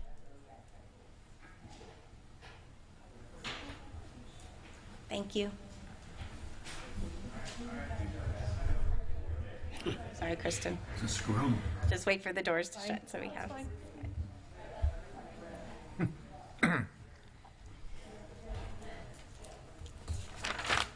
All right. Sorry, I'll restart over. Good afternoon, Madam Chair, board members, Kristen Cohen, Planning Manager. Today we have before you variance case number 25096, located at 103 24th Avenue. The owners, Michael and Gina Pezza, are requesting a practical difficulty variance to allow for the retention of a 12.2 foot by 20 foot residential storage building, which was formerly developed as a garage that is non-conforming to the required setbacks, with a side setback of 3 feet proposed where 25 feet is required following the redevelopment of the primary dwelling. So they're looking for relief from Land Development Code Section 3.10E1 and 20.15 House Large Accessory Structure Envelope. Here is an aerial of the property. It is outlined in red. It is an interior parcel within the Pass-A-Grille with a single-family residential to the north and south as well as the east, and a 2-unit residential structure to the west. It is located within the RU2 Paso Grill overlay zoning district. And here is just the request detail again. They're looking to retain the existing structure. Within the Paso Grill standard is 25 feet, existing is 3 feet, as well as 3 feet is proposed. So it's an existing nonconformity. Here is an enlarged survey of the property. Now there is a lot going on with this survey. The owner did supply this with regards to, they had originally looked for pre-hurricane, I guess I should say, for a detached structure, another detached garage structure, as well as they recently did do a fence. So this was kind of all combined into one, but I just wanted to show you up in the upper left-hand corner, it does show the garage area, as well as they did want to provide a photo of the existing structure formerly as a garage, currently utilized as an office, and proposed to be converted into just a storage structure by its own. So there is some background to this property. I think the owners at the end of this will have gone to every board. From Historic Preservation Board, they originally had applied for a local historic designation, but decided to withdraw the application as they have decided to demolish the existing primary structure, construct a new dwelling, which is shown in the pictures. They have gone through Historic Preservation Board design review as case number 25039, and the board's consultant did give some feedback on the proposed design, which the applicant is taking into consideration for their new home. Also, due to the main structure and outbuildings being deemed contributing to the Paso Grill Historic District, they have been required to get a certificate of appropriateness for the demolition, which is outstanding. They haven't applied, but they have acknowledged that will be a requirement. As part of the zoning review for the new dwelling, according to Land Development Code Section 3.10E, any existing non-conforming structure may not remain once the principal structure is terminated by abandonment, damage, or destruction. So a review of the boundary survey indicated that the accessory structure does not meet the 25-foot side yard setback requirement. So the options they had were bringing the structure into conformity with the regulations by relocating it to meet the setback, or simply removing it or obtaining variance approval. Initially, the applicant informed staff that the request was going to retain the structure for the use as a home office. However, it appears that the structure had been converted into a habitable space prior to the current owner purchasing the property and without the appropriate permits. So a review of the 2015 Paso Grill Historic Site Survey and the Florida Master Site File confirmed that the existing contributing detached structure was consistent with the garage, and this picture is showing what the status was in 2015, again prior to the current owners purchasing the property, where you can see it had an overhead door consistent with a storage structure. These were pictures supplied by the applicant showing the conversion of the interior structure, again without the benefit of permits or by the prior owner. So consulting with the city's building official, we could not issue any permits to be authorized for the prior conversion, being that it included habitable space. So again, we went back to what can we do with this structure, and the applicant has decided to remove the any of the improvements that could not be permitted and just simply go back to a storage type structure, which would include the removal of the bathroom, HVAC equipment, and electrical. So I just wanted to give you a proposed site plan of the new home. I kind of relocated as a best estimate of where that structure highlighted in red would be as part of the owner's overall plan, which would locate it, if it met the side yard setback structure of 25 feet, within the proposed new pool that the owners are going to probably look to do. But I just wanted to give you a spatial awareness if we relocated it where it would fall. Where is it now on that? So where it is now, they didn't show it on the existing or the proposed site plan, but it would be in the upper left-hand corner. just simply leaving the same location and relocating it more to the east to meet that side yard setback. So I'm going to bring you on to the property now. Notice was completed as required and sign posted on the property on September 17th. To date, staff has not received any letters in opposition or support at this time. So this would be the southwest corner by the sidewalk looking to the north. You can see, not really even see the roof line of the existing structure. Again, that black fence was just newly installed. Here's just another picture close up. And then here's a picture of the structure as it currently exists with the fencing. And here you can see the depth of the structure. This would be the rear of the structure. There is a small little alleyway, I guess you could say, or a corridor behind. It's not a functioning alleyway, but an easement that exists behind the, between the two dwellings, and this HVAC equipment would also have to be removed. So with that, as part of the staff findings report, the applicant should be prepared to provide their own testimony regarding the potential alternatives if the variance is not approved. We would ask that the applicant should explain the current and proposed use of the structure and what it is to be removed as per her discussions with the building official, and elaborate on the necessity of retaining the structure and clarify the materials to be stored within the building. As they are building new construction, they will have storage underneath the new home, and what they intend to use it for.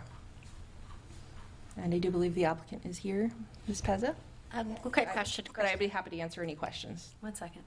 Kristen? Yes. In terms of just this overall development with these different structures being put on them, I'd like to just hear also that this does not have any impact over their pervious surface, that we are going to be, if this was to be granted, that based on pools and new home structure, that we are still giving adequate pervious surface, because I think that's Absolutely. critical. So in looking at that, I did take a look at what their proposed ISR impervious surface ratio would be, and they would be well under with the proposed pool and the dwelling and driveway. If they retain this structure, they would meet the requirement. Okay, thank you. In addition to the front stairways, there's also been some discussion to the commission on the approval of letting existing shed storage structures remain with rebuilds from the hurricane. Would this structure fall within lines of what they're considering? Are you aware? Well, this would be a non-conforming structure that would be allowed to remain. As far as we had some information and with the planning board as well as the city commission to get their feedback on even increasing the sizes. So this would be a non-conforming size. It's not just where its setback is. So we are looking at the setback side. We have had some difference of opinion on actually increasing the size from the existing 80 to 120. For this garage here, it would meet the size requirement for an accessory structure within the pastoral overlay, which this dwelling is being constructed to. So this would be okay on that respect. Okay. The applicant would like to please come forward. Gina Pezza, 103 24th Avenue. So when we purchased the home, the structure was already there. It's the same age as the home. I believe it's 100 years old, if not 98, something like that. And prior to the storm, we were putting in a fence, a pool, a new deck, and a garage, a detached garage on the driveway. When we went to have the fence installed, which took like 6 months to get because it's custom-made metal fencing, where we were granted the permit was right on where the existing fence was. When we tore out the existing fence and all the shrubbery, and they came to install the fence, we found that it was right on top of the sanitary line, the city sanitary line. So they couldn't get the posts in the ground. So they had to move the fence in 3 feet and connect it to the back. We had to reapply for, resubmit for the permit because there was a change. We had to connect it to the back of the shed or garage, I think it's called a garage on the survey. And then where it comes down the sidewalk on the beach side, it connects to the front corner of the shed. So our original intention, as Kristen said, my husband uses this as an office. We found out it was not permitted. We knew it was not permitted when we purchased the home. It was listed as a 3-bedroom home. It's only 2. That was set up as a bedroom when we purchased it, unbeknownst to us that, we didn't know that that was an issue. But Mike, we don't use it as a bedroom. Mike uses it as a home office. So originally, we were going to just leave our home and the shed structure, put the pool in. We've had a permit to put the fence attached to it, a permit to put on a new roof on that structure and the home, as well as a new hurricane sliding door. Because when we purchased it, it did not have the overhead door. It had French doors, which, as you know, French doors are beautiful, but they don't work. So we put in a hurricane slider. So we would like to keep it. We understand that we can't use it as we are currently using it, but we would like to keep it because the storage that Kristen mentions under the new home, which is only like 2,100 square feet, single story, we think it fits into Pass a Girl perfectly. But that storage is accessible from the front of the house. So if we put a pool and we're expecting a storm or, severe weather, we'd like to be able to move the pool furniture then into that shed structure since it's already there. If we try to move it, I don't know that that's even a possibility. It's very old. So I don't know that we could move it at this point. And if we have to take it down, then we have to alter fencing again. The fence on the side is 8 feet tall. The fence in the back is 7. We'll have to step it down. We'll have to purchase more panels. It was very expensive fencing, so we'd rather not do that if we don't have to. It just makes me say, I love your house. We do too. It's very bittersweet. It makes me so sad to see these historic houses in Pass a Girl go away. I understand why, but I know that house very well. I like it a lot. Mm-hmm. And at least... Never had an intention to tear it down. Yeah, well, all of us had that issue, didn't we?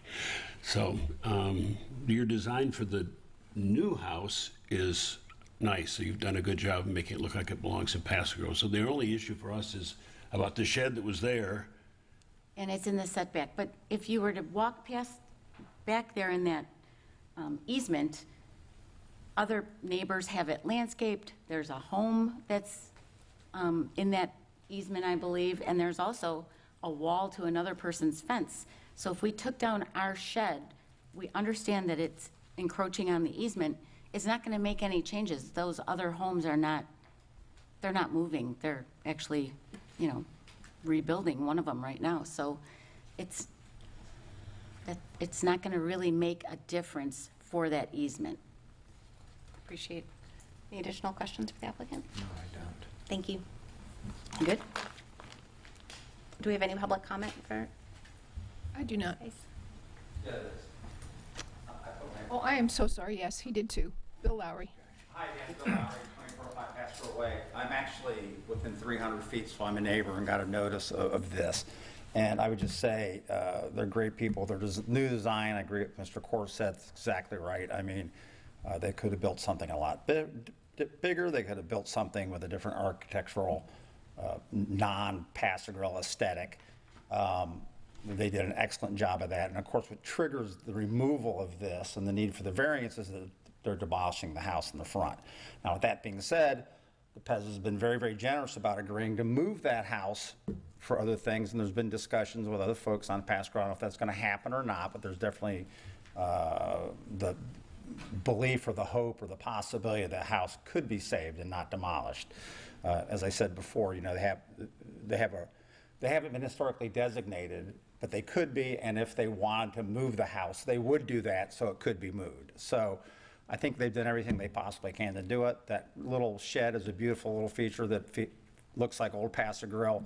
I'm actually kind of sorry they have to remove it and change it back to storage because it's really been that way and it's not really harming anybody the way it is, but those are the rules, I guess.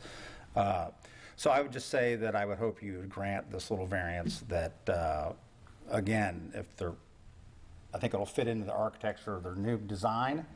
And just to clarify something, in the historic board, we can't say no to anybody, okay? We don't have the power to do that, really, okay?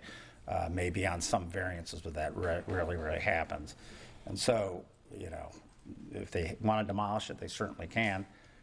We sometimes get involved in, like in their case, we looked at the design. It's beautiful, but it's really for information purposes. It's not for us to tell them no or maybe make suggestions. So with that being said, I would urge you to grant this very mild variance, and I think that would make the whole neighborhood happy. Thank you. Thank you. Anyone else? Nope. We'll close public comment and open for board discussion. I don't have any real conversation about this. I think Seems pretty simple to me. There's a shed that exists now that's not causing any harm. Yeah, and and- investing in the community and removing all the non-compliant aspects of it to this. I think it's as easy. We have a motion? Yes, I would, I move to approve case 25096 as they asked for. With the applicant agreeing to the removal of I guess I'm just going to make sure we say the staff conditions of applicant shall obtain the permit for removal of the previous completed non-permitted improvements to the satisfaction of the building official, and the structure shall be exclusively for storage in accordance with Land Development Code, section 6.13. Can I make that amendment to the motion? Yes, ma'am. Okay. An amended motion. Do we have a second? I second. Roll call, please. Member Small? Yes. Member Core? Yes? Vice Chair Garshaw? Yes. Chair Chase? Yes. Motion carries. Moving on to case number 25107.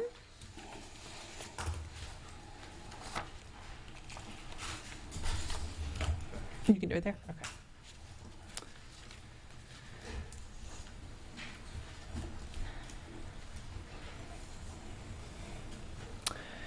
Okay, this is case number 25107. This is a practical difficulty variance for the address of 106 20th Avenue. Cassandra E. Guest, trustee for Ileana Guest, owner, requests a practical difficulty variance to install exterior access stairs, the winder stairs shown in the rendering, associated with the new residence to be constructed to the house medium standards of the Paso Grill Overlay District, with a front setback of 5 feet 1 inch proposed, where 7 feet is required. This is pursuant to Land Development Code Section 6.22B. Here is an aerial of the property. It is located on the south side of 20th Avenue. It has a zoning of RLM2 PAG overlay. Here's a survey of the existing dwelling. It is an existing one-story, two-family dwelling. It is being redeveloped as a single-family home. It does have separate living spaces, which the applicant can cover, but you can see this is the existing layout of the property. So for any new single-family home, stairs are allowed to encroach up to 3 feet into the required front setback. The applicant is utilizing the house medium setback of the Paso Grill Overlay District, which allows for a 10-foot front setback. That would allow for stairs at a 7-foot required front yard setback. And they already do have steps at the front of the home at approximately 6 feet 3 inches. Those are non-structural steps up to the front door. This would be an actual, of course, winder staircase, as was shown on the renderings. The requirement is 10 feet to the house, which is met. The setback of the front of the home is 10 feet 7 inches. The requirement is 7 feet to the stairs. They are proposing 5 feet 1 inch to the stairs. And you can see here the site plan. I'm sorry, can you Yes. just, I know it's not question time, but just clarify, if it's required to be 10 feet to the house, why is 10 feet 7 inches to the house a variance. That is not, no, that's not a variance. I'm sorry. It's, the house does meet the required front setback. The stairs is the only request that they're making, and that's the only variance, yes. You can see here the site plan showing the lot layout of the new dwelling. It is slightly larger in square footage, but it does retain the backyard features, the existing pool. It does have a similar layout to the home that existed previously with some additional square footage on the sides. You can see at the front of the home there, they are now establishing driveway access from 20th Avenue to two access points, and then these stairs in the center of the development with the 5-foot 1-inch setback. This is showing 5, but it was in the application as 5-foot 1-inch, which is what will be met. You can see here the front elevation. This one did go for Historic Preservation Board design review. Both staff and the board felt that it met the compatibility standards. They are going with just one living level over parking and storage, and you can see the floor plan on the right side of the screen. Again, the only setback, the only variance requested is for those stairs. Here's some isometric renderings of the development. Some photos of the existing site, looking from the frontage. Currently, the lot coverage, because it was brought up with the previous case, is well over the 70% limitation that we currently have. I have spoken with the applicant as well as their architect. They do plan to comply with the lot coverage standard when they redevelop. You can see here the back of the property. Currently, access is provided from the alleyway. There is a parking area behind that gate on the right side of the photo. That is currently the only parking access to the property. And you can see here the pool, this was approved through a variance, I believe about 6 years ago. That pool will remain. Some of the other impervious coverage on the site will be taken up to meet the new home construction standard. And another photo of the back of the property. Again, another photo. There have been a number of demolitions on this street. We are aware of other development proposals. The property to the immediate west will also be redeveloped with a 2-story structure. That one will be retaining the duplex use that it currently has. The subject property is converting to a single family. So the only comment that staff had to the applicant was to address the depth of the front porch. So under the Florida Building Code, a depth of at least 3 feet must be established for a front porch. The depth of this porch is approximately 5.5 feet. And whether the depth of the front living entry porch could be shortened to reduce or eliminate the need for this variance. Again, it's a less than 2-foot encroachment to the current standard. Staff finds that the applicant has otherwise addressed the criteria and has designed a structure that is in keeping with the overall rhythm and compatibility standards of the Paso Grillo Overlay District. The winder stairs are in keeping with the design of the home. They also provide a significantly lesser overall volume encroachment than other standard stair types would provide. And the applicant can address the reason for choosing those, but we did feel that they worked very well with the design of the structure. No recommended conditions for this case. We just asked for that one piece of information from the applicant. Your motion options are on the screen. Did you have any questions for staff? I know the owner is present. If you go back to that prior picture, just to make sure I'm understanding, so if the 2 feet difference in the variance request potentially could be addressed by decreasing the size of the porch landing? Well, I'd like the applicant to address that, but based on the minimum Florida Building Code, it's 3-foot depth. I know the board for the last 2 cases have brought up some of the items that we're looking into in the code.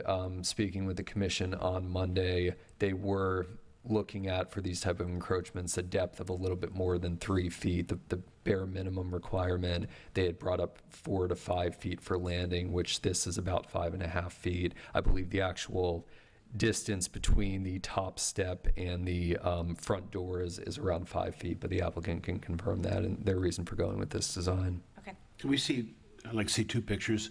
One is the old building that's there now from the front. Yeah, from the front. Okay, and then I'm just looking at, and now let's look at the new building as proposed. From the front, yeah. The old building, so where do people park for the old building? That was in the back of the property. This is a photo of the alley, and there was parking. I'm familiar with that alley. I'm just wondering, are we allowing people to put driveways up from the street if it goes over the sidewalk? I thought we weren't doing that. So under the current code, there is going to have to be expansion joints, and they're going to have to maintain the material of the sidewalk. But so we'll work with them at permitting on that. But the current code does allow for that. That's something the historic board is looking to change, but they have submitted prior to that change. So. Any additional questions for Brandon? No. The applicant would like to please come forward. Hi, I have someone helping me to change the slides because I was not able to get my presentation onto the Google Slides, y'all's slide format there. So let me log You in. bring your microphone down because we can't hear you very well. Sure. Sorry about that. And then if you can just share your name and address for the record. Thank you. Okay. All right. Hi, everyone. I am Casey Guess, daughter of Ileana Guess and trustee for the property at 106 20th Avenue, and our family has owned it for over 20 years.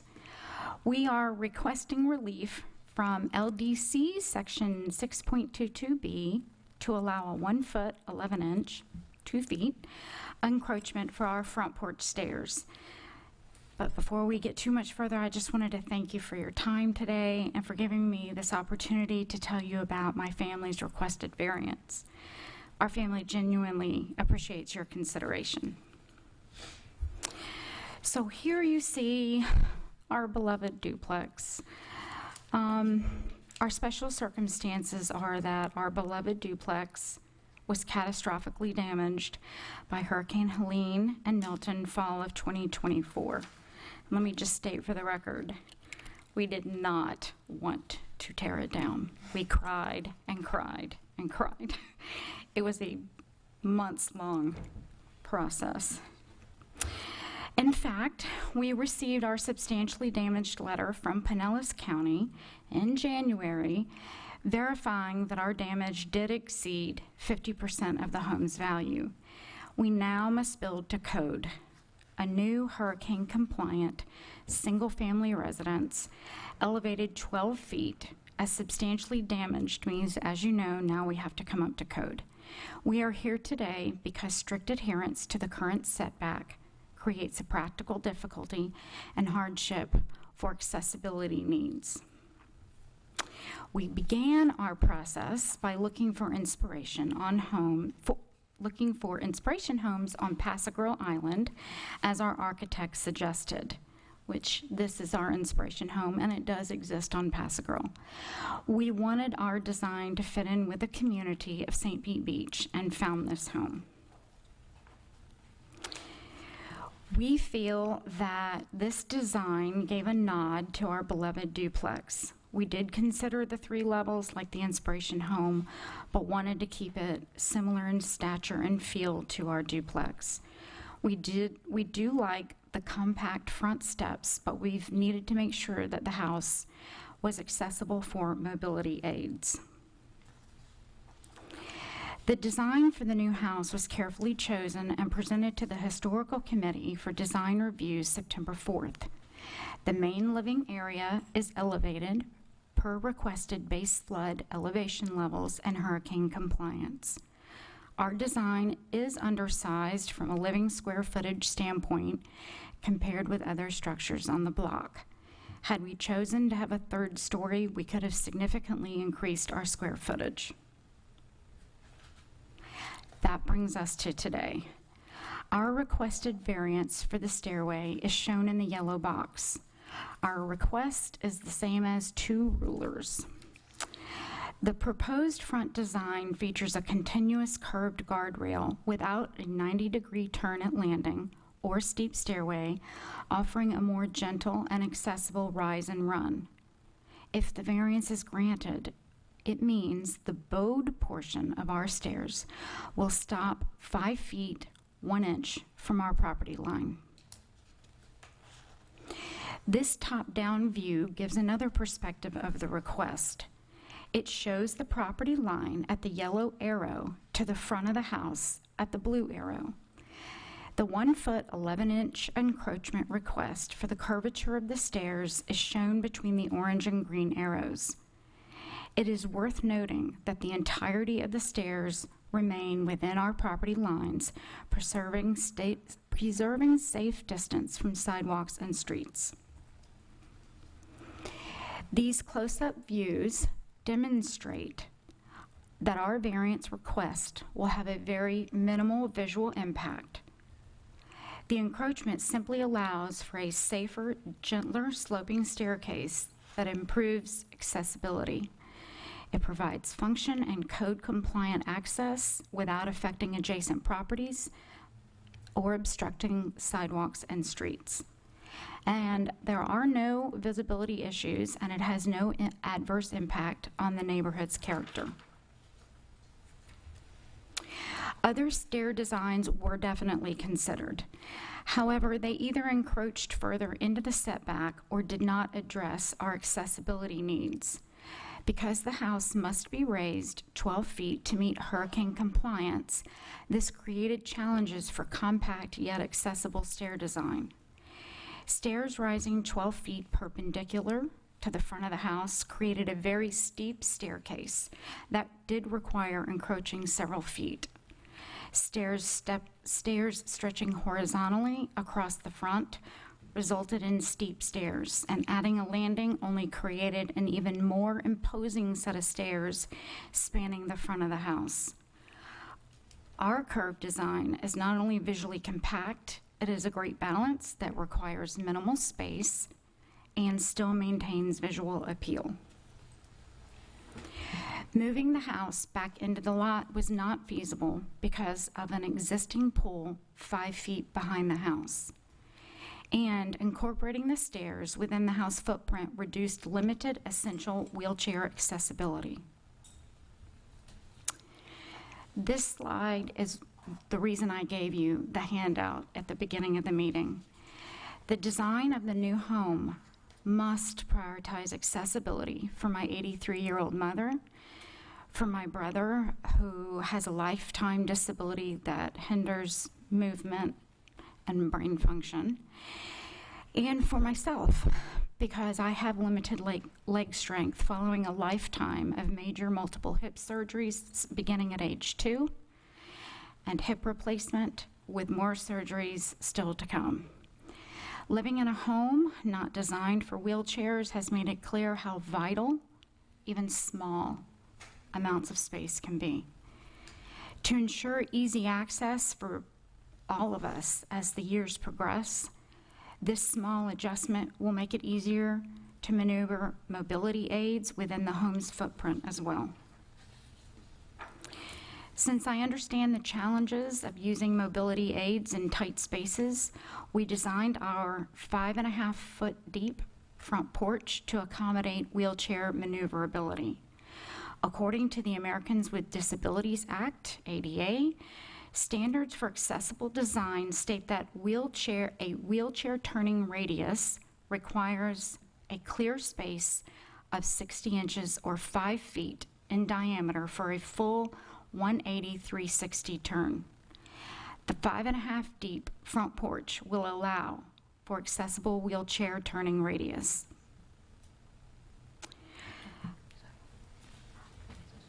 Sorry, we're gonna go back one. I think that's it. Okay, no, we're good.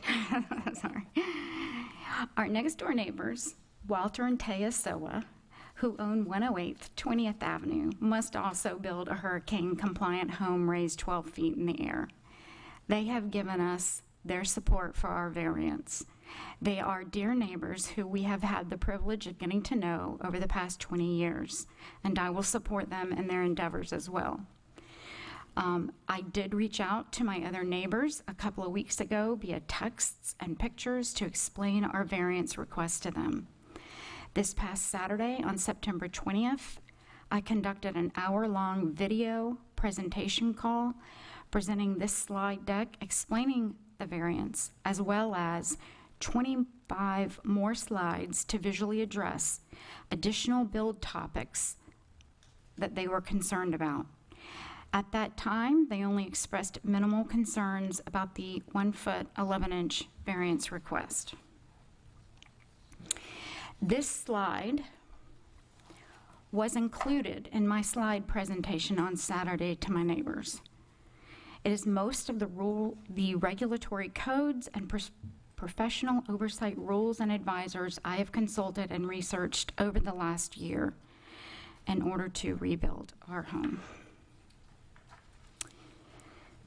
I'm committed to building a wonderful home for my mother, who is a dedicated teacher of over 40 years.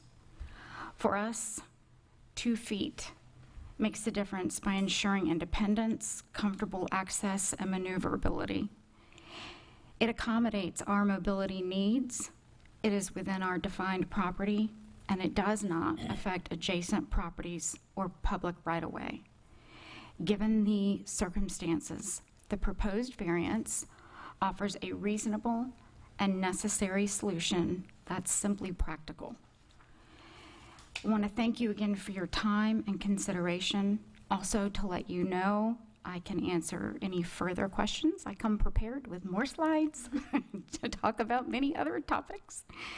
But also a special thank you to Brandon Berry and Kristen Koman for their help in the design review and variance process. Our family could not have done it without them. Thank you all so much.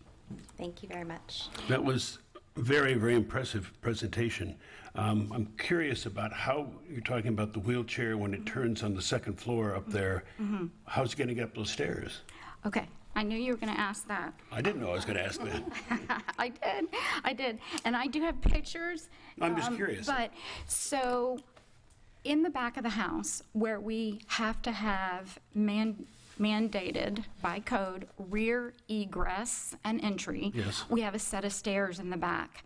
We are also installing right on the back southeast side of the stairs a lift, and I am so excited by it. It's not an elevator, it's a lift, so it's open air in case the power goes out, we're not stuck back there. Hey! But it's great because I think it's 3x3, and we can put groceries and a wheelchair and suitcases and everything else that we need to get up and down the stairs. And Is there, I see the garage here in the front, is there a door on the back for the garage? Is that what you're saying? yes, well, there is parking in the back of the house currently, and I would like to address that real quick.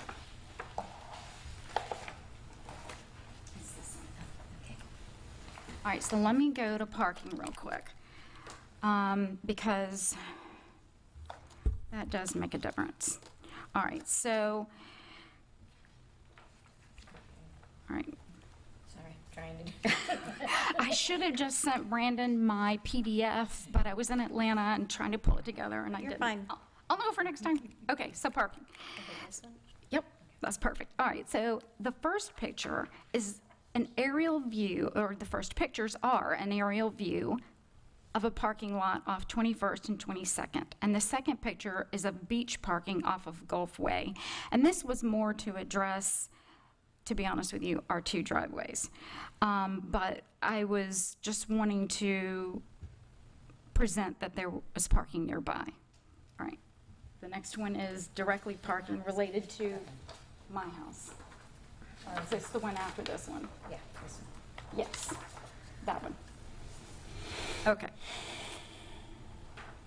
Wait a minute. That's the wrong one.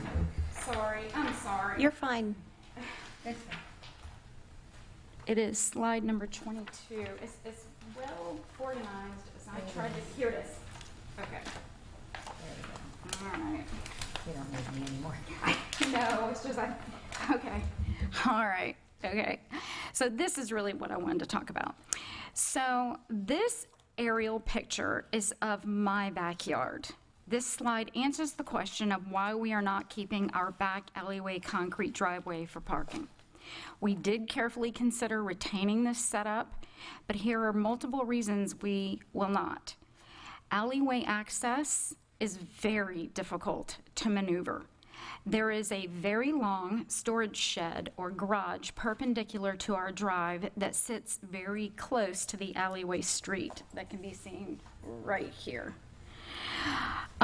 There is a telephone pole with trash cans next to that house, and to compound matters, our neighbor that owned that house had a boat also sitting parallel to that garage in the alleyway that even though we requested it be moved, it was glued to the ground. So this is the reason that our family would normally park in the front of the house on 20th, and we always have 2 cars. However, there are more reasons than that. To bring our house up to green space codes, which we are absolutely committed to, we must significantly increase our required green space. This is something that I don't know if you all remember me from 2019, right before the hurricane. I was before y'all getting a variance for my pool, and you requested that I increase our green space. I'm keeping my promise to you. Little bit by little bit, we have been ripping our concrete out. This is the final hurrah. We want to get rid of all concrete on the property with the exception of the footprint of the house and put landscaping. Finally, code states, as I said earlier, that we must have back of the house entry and egress. And this slide, oh yep, this is the greenscape. This is the our greenscape landscaping plan, where it shows the driveway that we are going to turn into landscaping. And then the back of the house. This one? No, this one. And then this plan, this picture, excuse me, shows the, right here is the lift, and right here is the rear entry and egress. And right here, what you can't see is that back driveway.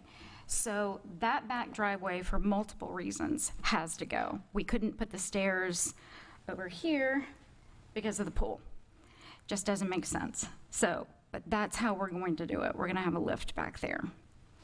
So you'll have a lift in the back, you'll have That's right. stairs in the back, and then, To code, right. correct, okay, understood. And then on the front stairs, it's more for just more of a stylistic approach to add those stairs that come down, because that won't be something you'll use for your family? Because they'll need to use the rear stairs? Not necessarily. I'll get her to go back to the very beginning. And let me explain that to you. Pardon? Do you have other stairs inside the garage to get into the house? We don't. Okay. We don't. Go back to just the very front. Okay. Yeah, let So me. they require the 2 exits for safety purposes. That's all right. This is okay. So that's not. The reason. No, just the one. The reason the 1 foot 1 inch makes a difference is because without that extra space, the stairs get tighter and they get steeper. And it's not just about when we're in wheelchairs. Because of my lifetime of hip surgeries, steeper stairs, they're just harder to get up, whether you've got limited leg strength, whether you're older. And I think as we're all finding out from having our houses all destroyed by the hurricanes, now everybody's trying to figure out how do we go up and put these monstrosity of stairs that go 12 feet up, make them look compact, not encroach, and make them also look visually appealing. And it is a challenge. And so 2 feet allows us a breathing room so that those stairs are less steep. And that's going to help everybody. Did you explore a less rounded approach? I mean, to minimize the encroachment? Are there other stair options, I guess, where you have a... We did. Mm-hmm. We sure did.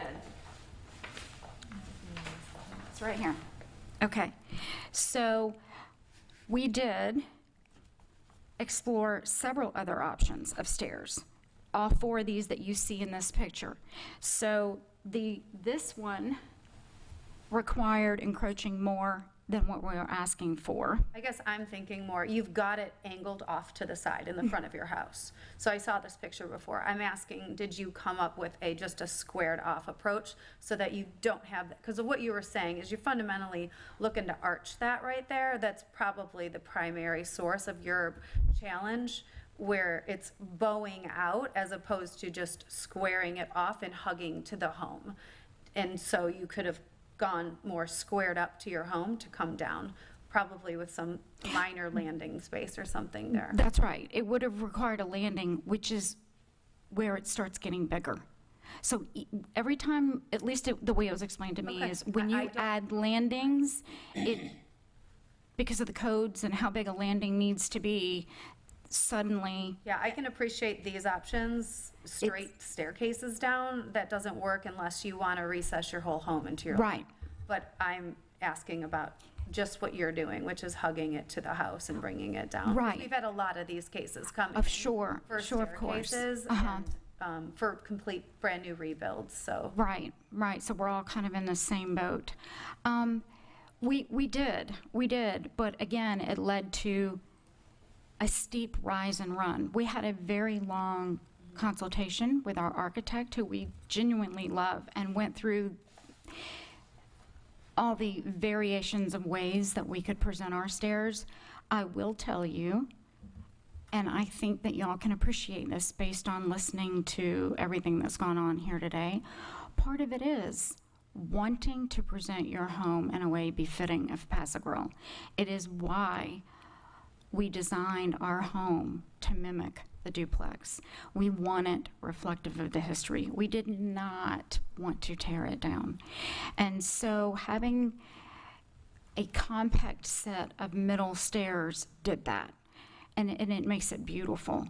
So it just seemed the best of all possible worlds for 2 rulers worth. It allowed us a little bit more mobility. It was visually compact, and it was beautiful. Are the front stairs a requirement? Are front stairs a requirement? I don't know. I would think so.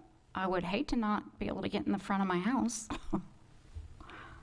Yeah, I didn't know what I can tell you the other people on my street, well, I can talk about 2 of them that have houses that are raised. They have stairs on the front of their house. I think having a foyer and having a way to greet guests without having them come through your garage would be a little odd. Sure. Plus, I would like those garage doors closed so some random person wouldn't show up in my kitchen door. Okay, I maybe misunderstood. I thought I saw a front door underneath the stairs. Oh, you know what? You did, except, let me explain that door. It's a fun door. That is a door that just goes into the garage. And why is that there? So that when we go to the beach, nobody has to carry a garage door opener with them. We've got a way as a human being to walk into that garage without opening a garage door. Okay. But that just goes in the garage. That doesn't. And just a last thought, as far as, did you explore the possibility of a slight recess in your front door further into your house to minimize the encroachment that would have to come out? We did. We absolutely did. But here's where I go back to in my own home in Atlanta, Georgia, when I had my hip replaced. And you just don't think about these things. You really don't. There I am in my bathroom trying to get my walker into the bathroom, and I couldn't. And I told the architect, I want to be able to get a wheelchair for me and for my mom and for my brother in every bathroom. And that means pushing out and making the bathrooms bigger and making the hallways wide enough. I mean, think about a 3-foot hallway. A wheelchair needs 5 feet to turn 360. So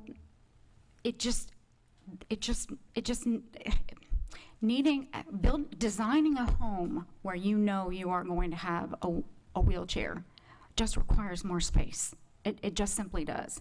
And in my lifetime, I've been in wheelchairs, I've been in walkers, I've been in crutches, I've been in body casts, and all that stuff comes with the need for room. Sadly, that's not over for me. I can tell you in the duplex, I did spend one summer in a wheelchair in the duplex, and it was very, very difficult. I still am glad we went, but it was difficult, right? Nothing fit. And in 1945, when the house was built, I guess they didn't think about things like that. But now that we have an option, my family has a saying, something good always comes out of something bad. And the something good is that we are going to design a place, and I am determined to design a place for my beloved mom that we can grow old in. And I have children, and I know someday the house will be passed down to them. So we're kind of creating a legacy here, and we're doing it in a way that we feel is befitting of our old duplex, but also gives us room to move. The duplex was 600 square feet on each side. It was tight. It was real tight. So Thank you so much for sharing your story and explaining. And from what I hear, you've worked with the architect to design a home that is compliant for what your family needs, and this is the minimal requested variance that you feel is required in order to build the home to code. we do. Two rulers worth, so not too much. Thank you. All right. Thank y'all. Thank you again for your public time. comment? I did not get any cards. We'll close public discussion and open for board conversation. I don't think this one either aligns with the commission discussion because this is a complete rebuild, correct? Correct. Okay. Yes. One Yeah, we thing. have no bearing then on this case. Yeah. One other thing to consider is that they had a pool, or they're looking to retain an existing pool that they did get a prior variance on. So if they're not able to shift back the house towards the alley, which they have a lesser setback, and then they had the access as well back there. So keeping that accessory structure and then relocating the access from now their front rather than the alley also, counts towards the other ISR and making a bigger home. So there are other considerations to take as far as that front staircase. That's another reason why, is because they can't put the house further back because of the pool. Right. Understood. That was going to be one of the comments that I've made, that I think pure new construction, when it's a flat lot, is a slightly different situation than when they're wanting to work within the constraints of where things currently are. And we're looking at less than 2 feet versus other situations where it's been, significant asks. I think the applicant absolutely went above and beyond in trying to explain their personal, difficulties in needing to design a home that it looks slightly different than your average construction. So I would be supportive of approving this request. Yeah, I agree. I mean, I have to say that's one of the best presentations we've ever seen here, isn't it? This is great. I'm with it. Do we have a motion? Do we have any considerations on the? Were there any conditions? No, I don't believe so. No. Okay. Then I'll propose that the board approve case number 25107 as presented. I'll second that. Roll call, please. Vice Chair Garshaw? Yes. Member Small? Yes. Member Core? Yes. Chair Chase? Yes. Motion carries. Moving on to our final case for today, case number 25109, 419 59th Avenue. We get the PowerPoint pulled up. This is variance case number 25109 for 419 59th Avenue. This is a practical difficulty variance. Francis Stites, owner, requested practical difficulty variance to elevate an existing 12 by 31.9 foot concrete slab to create a rear elevated seating deck, balcony, and ground floor deck cover with a proposed rear setback of 10.9 feet, where 17 feet is required for the balcony and 15 feet is required for the deck cover following elevation of the primary dwelling. This request is made pursuant to Land Development Code sections 3.10E1, 6.13C3A, and 6.22B. Here is an aerial of the property, located on the north side of 59th Avenue. It has a zoning of RU1 residential district.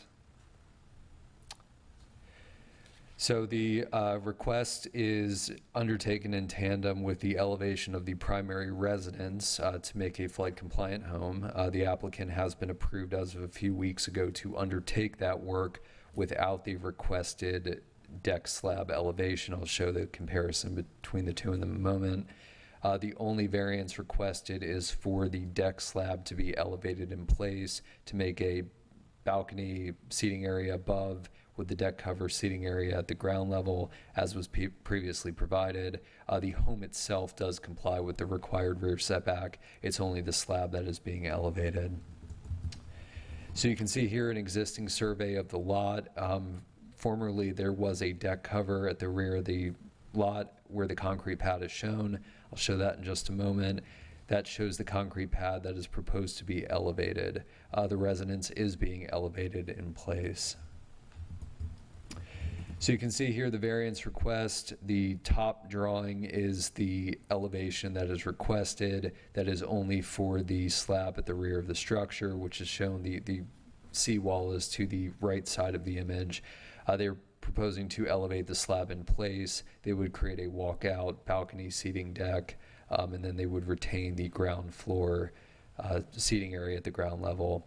What is allowed by right is shown at the bottom of the screen. That is what was approved with the building permit, with an understanding that the applicant would be moving forward with the request to reestablish the deck cover. Here's a site plan showing the variance. The box in red is the slab that is proposed to be elevated, has a setback of 10.9 feet from the seawall. Here's some photographs of the site. You can see the pre-storm condition on the left side of the screen. That is a screened patio deck cover that formerly existed at the back of the property. You can see the slab that is proposed to be elevated. Beneath it, the deck cover, or the patio cover, was torn away in the storm, and you can see the existing condition on the right side of the screen. Here's the public hearing sign in the front of the structure. The backyard, again, showing that slab that is proposed to be elevated. Another looking to the west. And another looking to the east.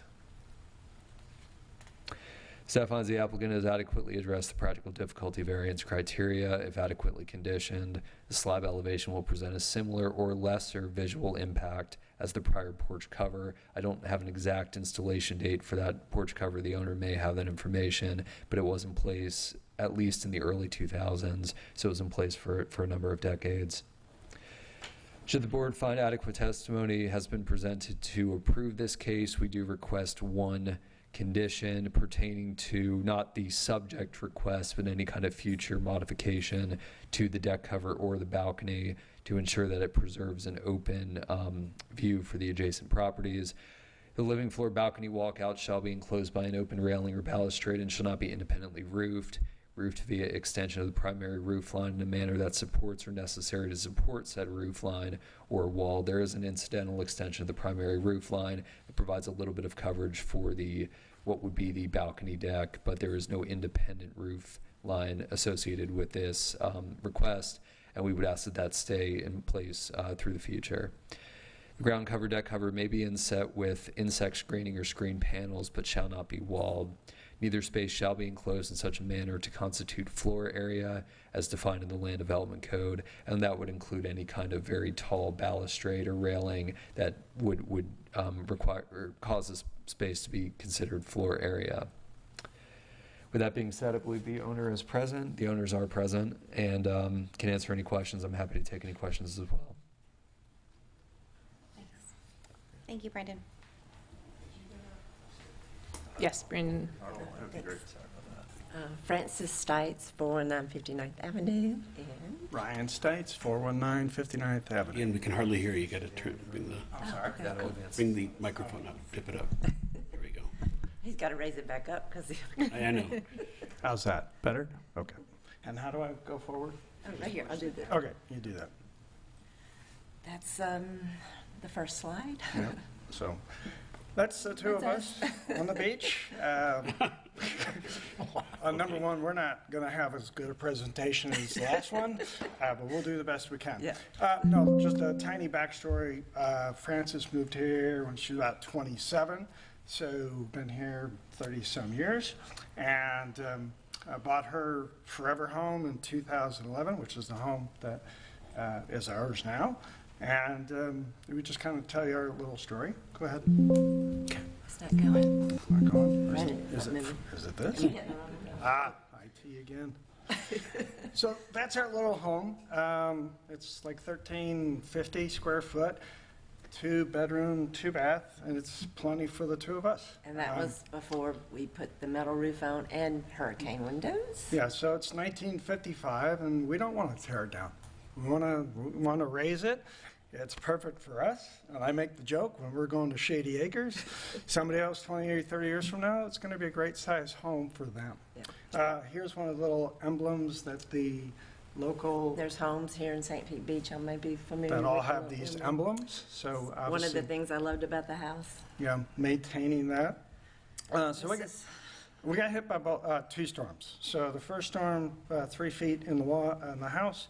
The second storm, which is part of the real reason we're here, here you can see the brand new metal roof that we put on the house from Ari's about 6 months before the storm, with the thought of doing the screened-in patio as well. I will point out here you can see that work was done. And the trusses in the home are obviously the original trusses, which are now 70-some years old. So every GC we ever brought into the house said, man, we can't find wood like this. So we didn't want to demolish the home. We didn't want to build on top of the existing structure, because now we're throwing away a brand new roof.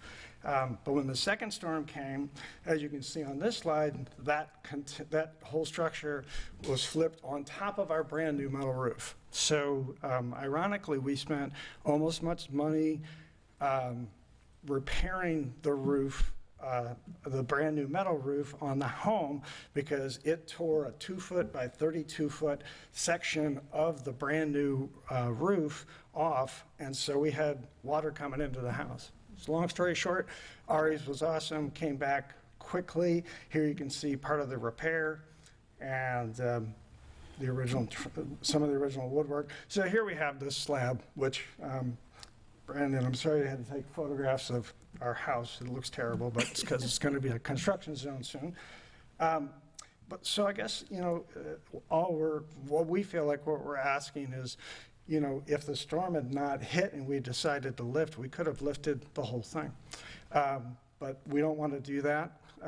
We'd like to just have this as a patio, because as Brandon showed you, and I think you'll see it in some of the other slides from Modern Movers, if we can't have the slab lifted as a patio, it will be basically 2 feet 8 inches of like a balcony you'd get in a hotel. And so you can't even put a chair in there, really. And I would also point out that that would go the entire length of the house, and so it's just not a really functional space. So here you can see the front of the house, side of the house. Same as Brandon's pictures. Yeah, same as Brandon's pictures. And this, but this we did want to share. We're both in the interiors business, so the house will have a very mid-century modern vibe. But the outside, this will be the railing that we'll be putting It'll on. be a see-through railing. It'll be a see-through railing, so should not impede on anybody's view. And And underneath, and underneath, her name is Frances, but her real name is Plances. She's totally into this. farm girl from Mississippi. Yeah, so the permeability will be well We're within. putting in grass and we're putting in trees. Yeah, so all the little rocks that you saw have been driving us crazy for 14 years. That'll all go away, and grass and plants and all those beautiful things that'll be her side of the house. And so that's what you can see. That's what we would have as.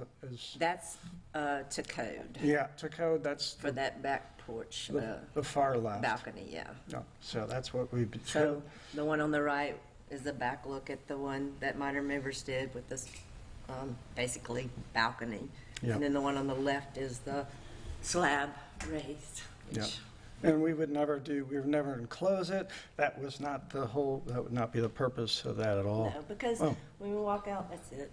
So when we walk out our back door, we would want to be able to, we have a patio table, we have all the furniture. We're in the commercial furniture No. business, so we have all of this furniture pieces for outdoor that are beautiful. And, we just hope that you'll approve it. Because the other, if we do have just the little balcony that's to code, then we'll have to walk out go down the elevator or go out the front stairs to go around the back and through the back garage door. Yeah, so. Thank you for sharing your story. Any questions for the applicant? So just to clarify, the slab they're two separate slabs, so your home is being elevated, and then this is a separate slab that's for your patio area. Yeah, right? the slab is existing. Yes. Yeah, it's sitting there, but yeah, it is a separate. It's a separate piece of concrete that was poured for a specific purpose for your patio area, yes? Okay. Yeah, as Brandon said, we bought it in 11. I think it's been there a long time, It was so. there, it was enclosed screen porch. It's closed, yeah. And, but it was tied into the roof. And so when the second storm, Right. she Understood. lifted it like a sail. Right. Yeah. And so that's why we had the hole in the roof. Yeah, because So, if it wasn't tied into the trusses, I don't think it would just have, yeah. it wouldn't. And without the variance, then you could maintain that space as a patio area. Simply a patio. Yeah. Okay. Yeah. And you just wouldn't elevate the slab up. So you're really looking at this elevated home to add a large balcony off of it. Yeah, which is what was the screened-in porch. Well, now that existing slab will be lifted up, and the modern movers will put in the columns, and that will. And this may be a question for Brandon, but you might know. So if you were to leave, was the existing patio on the back of your home that was compliant with code? Or Brandon, I don't know, just to clarify. I mean, if you were to put it back as an extension off the new home, just the way it was, I'm just curious if that was compliant the way it was. No, it's subject to the same setbacks that would be looked at here. The setbacks for a walking surface balcony, second floor walkout are slightly more restrictive than a ground floor deck cover, but they would have had to meet a 15-foot rear setback for the deck cover, having a living level extension because they'll now have their living space on the floor up. They would have to extend it back 2 feet to 17. Just to clarify, if they hadn't had the damage in the second storm and they were wanting to elevate the home, what I heard was they would have been able to elevate it as is. No, so the portions of the primary home can be elevated in place even if they're within a required setback, but any kind of accessory structure needs to be brought into compliance. So that's what triggers this. If they were able to elevate the home in a way that it was not a substantial improvement, they would be able to do that. That's not very common. We've seen other cases over the last few months. Just the cost of elevation or conversion and reconstruction typically goes over that 50%. So in that case, they would need to bring the structure into compliance. We're talking through other potential situations with the city commission, but that is the current requirement. Okay, thank you. And so I'm just still trying to clarify, because I'm looking at, again, my favorite chart that you always give us here. But just to clarify, because I'm like, this is a deck or this is a balcony, but the former porch had a setback of 10.9. Yes. But that is, even in its existence, is not allowed. Which one is, what would it have had to have been given the current code? Is that balcony says 17 and deck cover says 15, so I'm not sure which one to compare it with. That is, so in its existing condition, if the home were to not be elevated, the required setback for that deck cover would be 15 feet. So if it were voluntarily taken down, because they're elevating the home and they have that walking surface on top of the deck cover, if they get this variance, the requirement is 17 for that walking surface. So the balcony setback is 17 feet. So if they were to voluntarily elevate the structure, the storm's never happened, they've elevated in place, they would still be required to comply based on what is currently in the code. So this would be a variance in either case. Okay.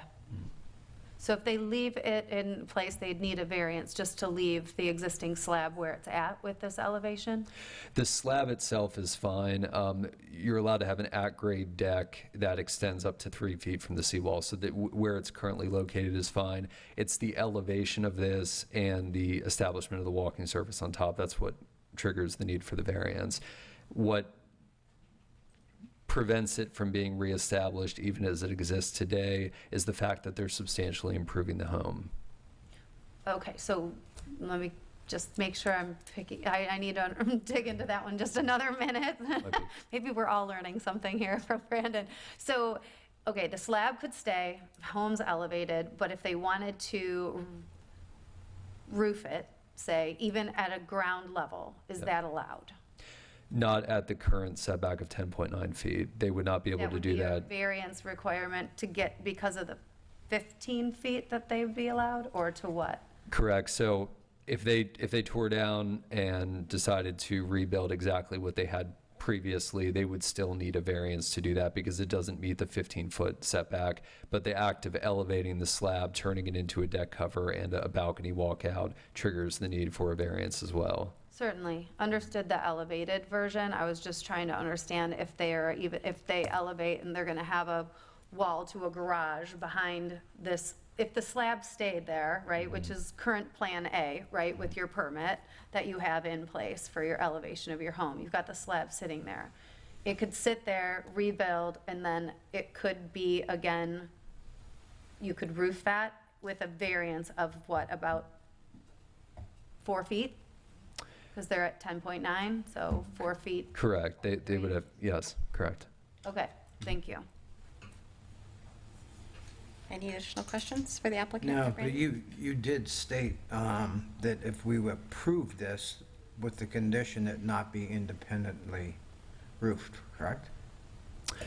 Correct. So that effectively, you would be proving exactly what was shown. I know this is exactly what the owners look to build as part of their plan package, but in the future, someone could not come in and then roof the upper balcony walkout and further impact the visual encroachment. Or enclose it. Or enclose it, right. So it would remain open and unroofed on that second, let's say, or the first living level. It would remain open and unroofed. Yeah, because we did, our substantial letter was 89.7%. And that did get it reappraised. we did get but anyway. Tom Hawkinsmith, and it raised the value of Yeah, it. but like a lot of people were trying to figure out, we can move it, do we tear it down? And we really didn't want to tear it down, but by going up, one of the things we want to be able to take advantage of candidly is the view. So, so we're going up, it'll go up 15 and a half feet. Any additional questions? Yeah, and to have a small outdoor living space. I think we understand the case, so if we have any other questions, we'll bring it back up, okay? Thank you so much. Thank you, Kristen and Brendan. Kristen, I do want to clarify, though, I think what you stated, you said unroofed, that's not what the staff summary said. It was that the roof via extension of the primary roof line in a manner that supports are necessary to support said roof line or walled. So just making sure I'm reading this right, my read on this was that the staff was saying not independent, but can be roofed with an extension of the roof line of the home. That's my interpretation. The walkout balcony could be enclosed by, let's see, the living floor. This was, well, I don't know, it's, maybe this page is out, I don't know which page it is now, but it was in summary that was written as a staff recommendation. Okay. There was only one. Does that sound right, Brandon? That it was roof was acceptable as an extension of the primary roof line of the home? I'll pull the staff report back up, but I believe it should have been, at least as I presented it in the slide, as shall not be independently roofed. Right. Oh, you know what? Okay, thank you. And There is a knot in there. okay, just making sure. I also wanted Keeping us honest. I also wanted to say that neither space shall be enclosed in such a manner to constitute floor area. This wasn't presented at this meeting, but if the balustrade or railing were to be more than 42 inches tall or were to be roofed, it would be considered floor area under our code. So even if that first part didn't apply, they would still be limited below that. So thanks. Thanks. Being as there's no additional public here, we'll close the public comment, open for board discussion. I mean, the way I view this case is it's a home that's wanting to maintain its character and elevate, which is fantastic. And outdoor space is part of our living space and, you know, living on St. Pete Beach. And so I would hate for them to be almost penalized by elevating and then lose the ability to walk out their door and enjoy being outside. And a lot of this about the rear setback, well, the rear setback is water, so it's not like it's going to impede with anybody. I don't, why not? Are there any alternative views or?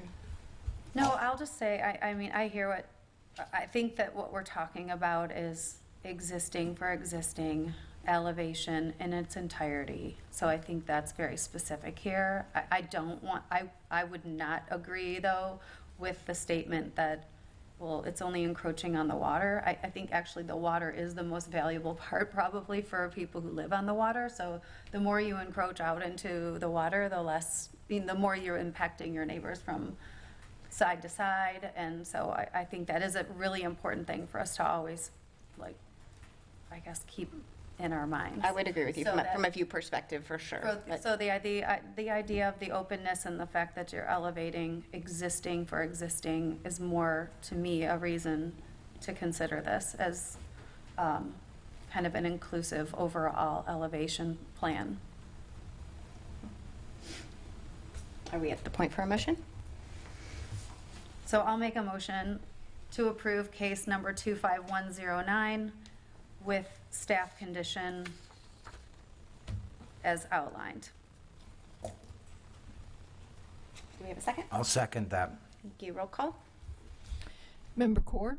Yes. Vice Chair Garshaw? Yes. Member Small? Yes. Chair Chase? Yes. Motion carries. Good luck on your rebuild. I know we had an item for discussion today, but given the length of today's meeting, could we postpone let's that? wait on that one. Yeah, absolutely. We also have, the community development staff does have a forum that they have at a certain time at 5:30, so in chambers, so it would give them a chance to set up as well, if you don't mind. Any other items that are pertinent for today? All right. Meeting adjourned. Thank you.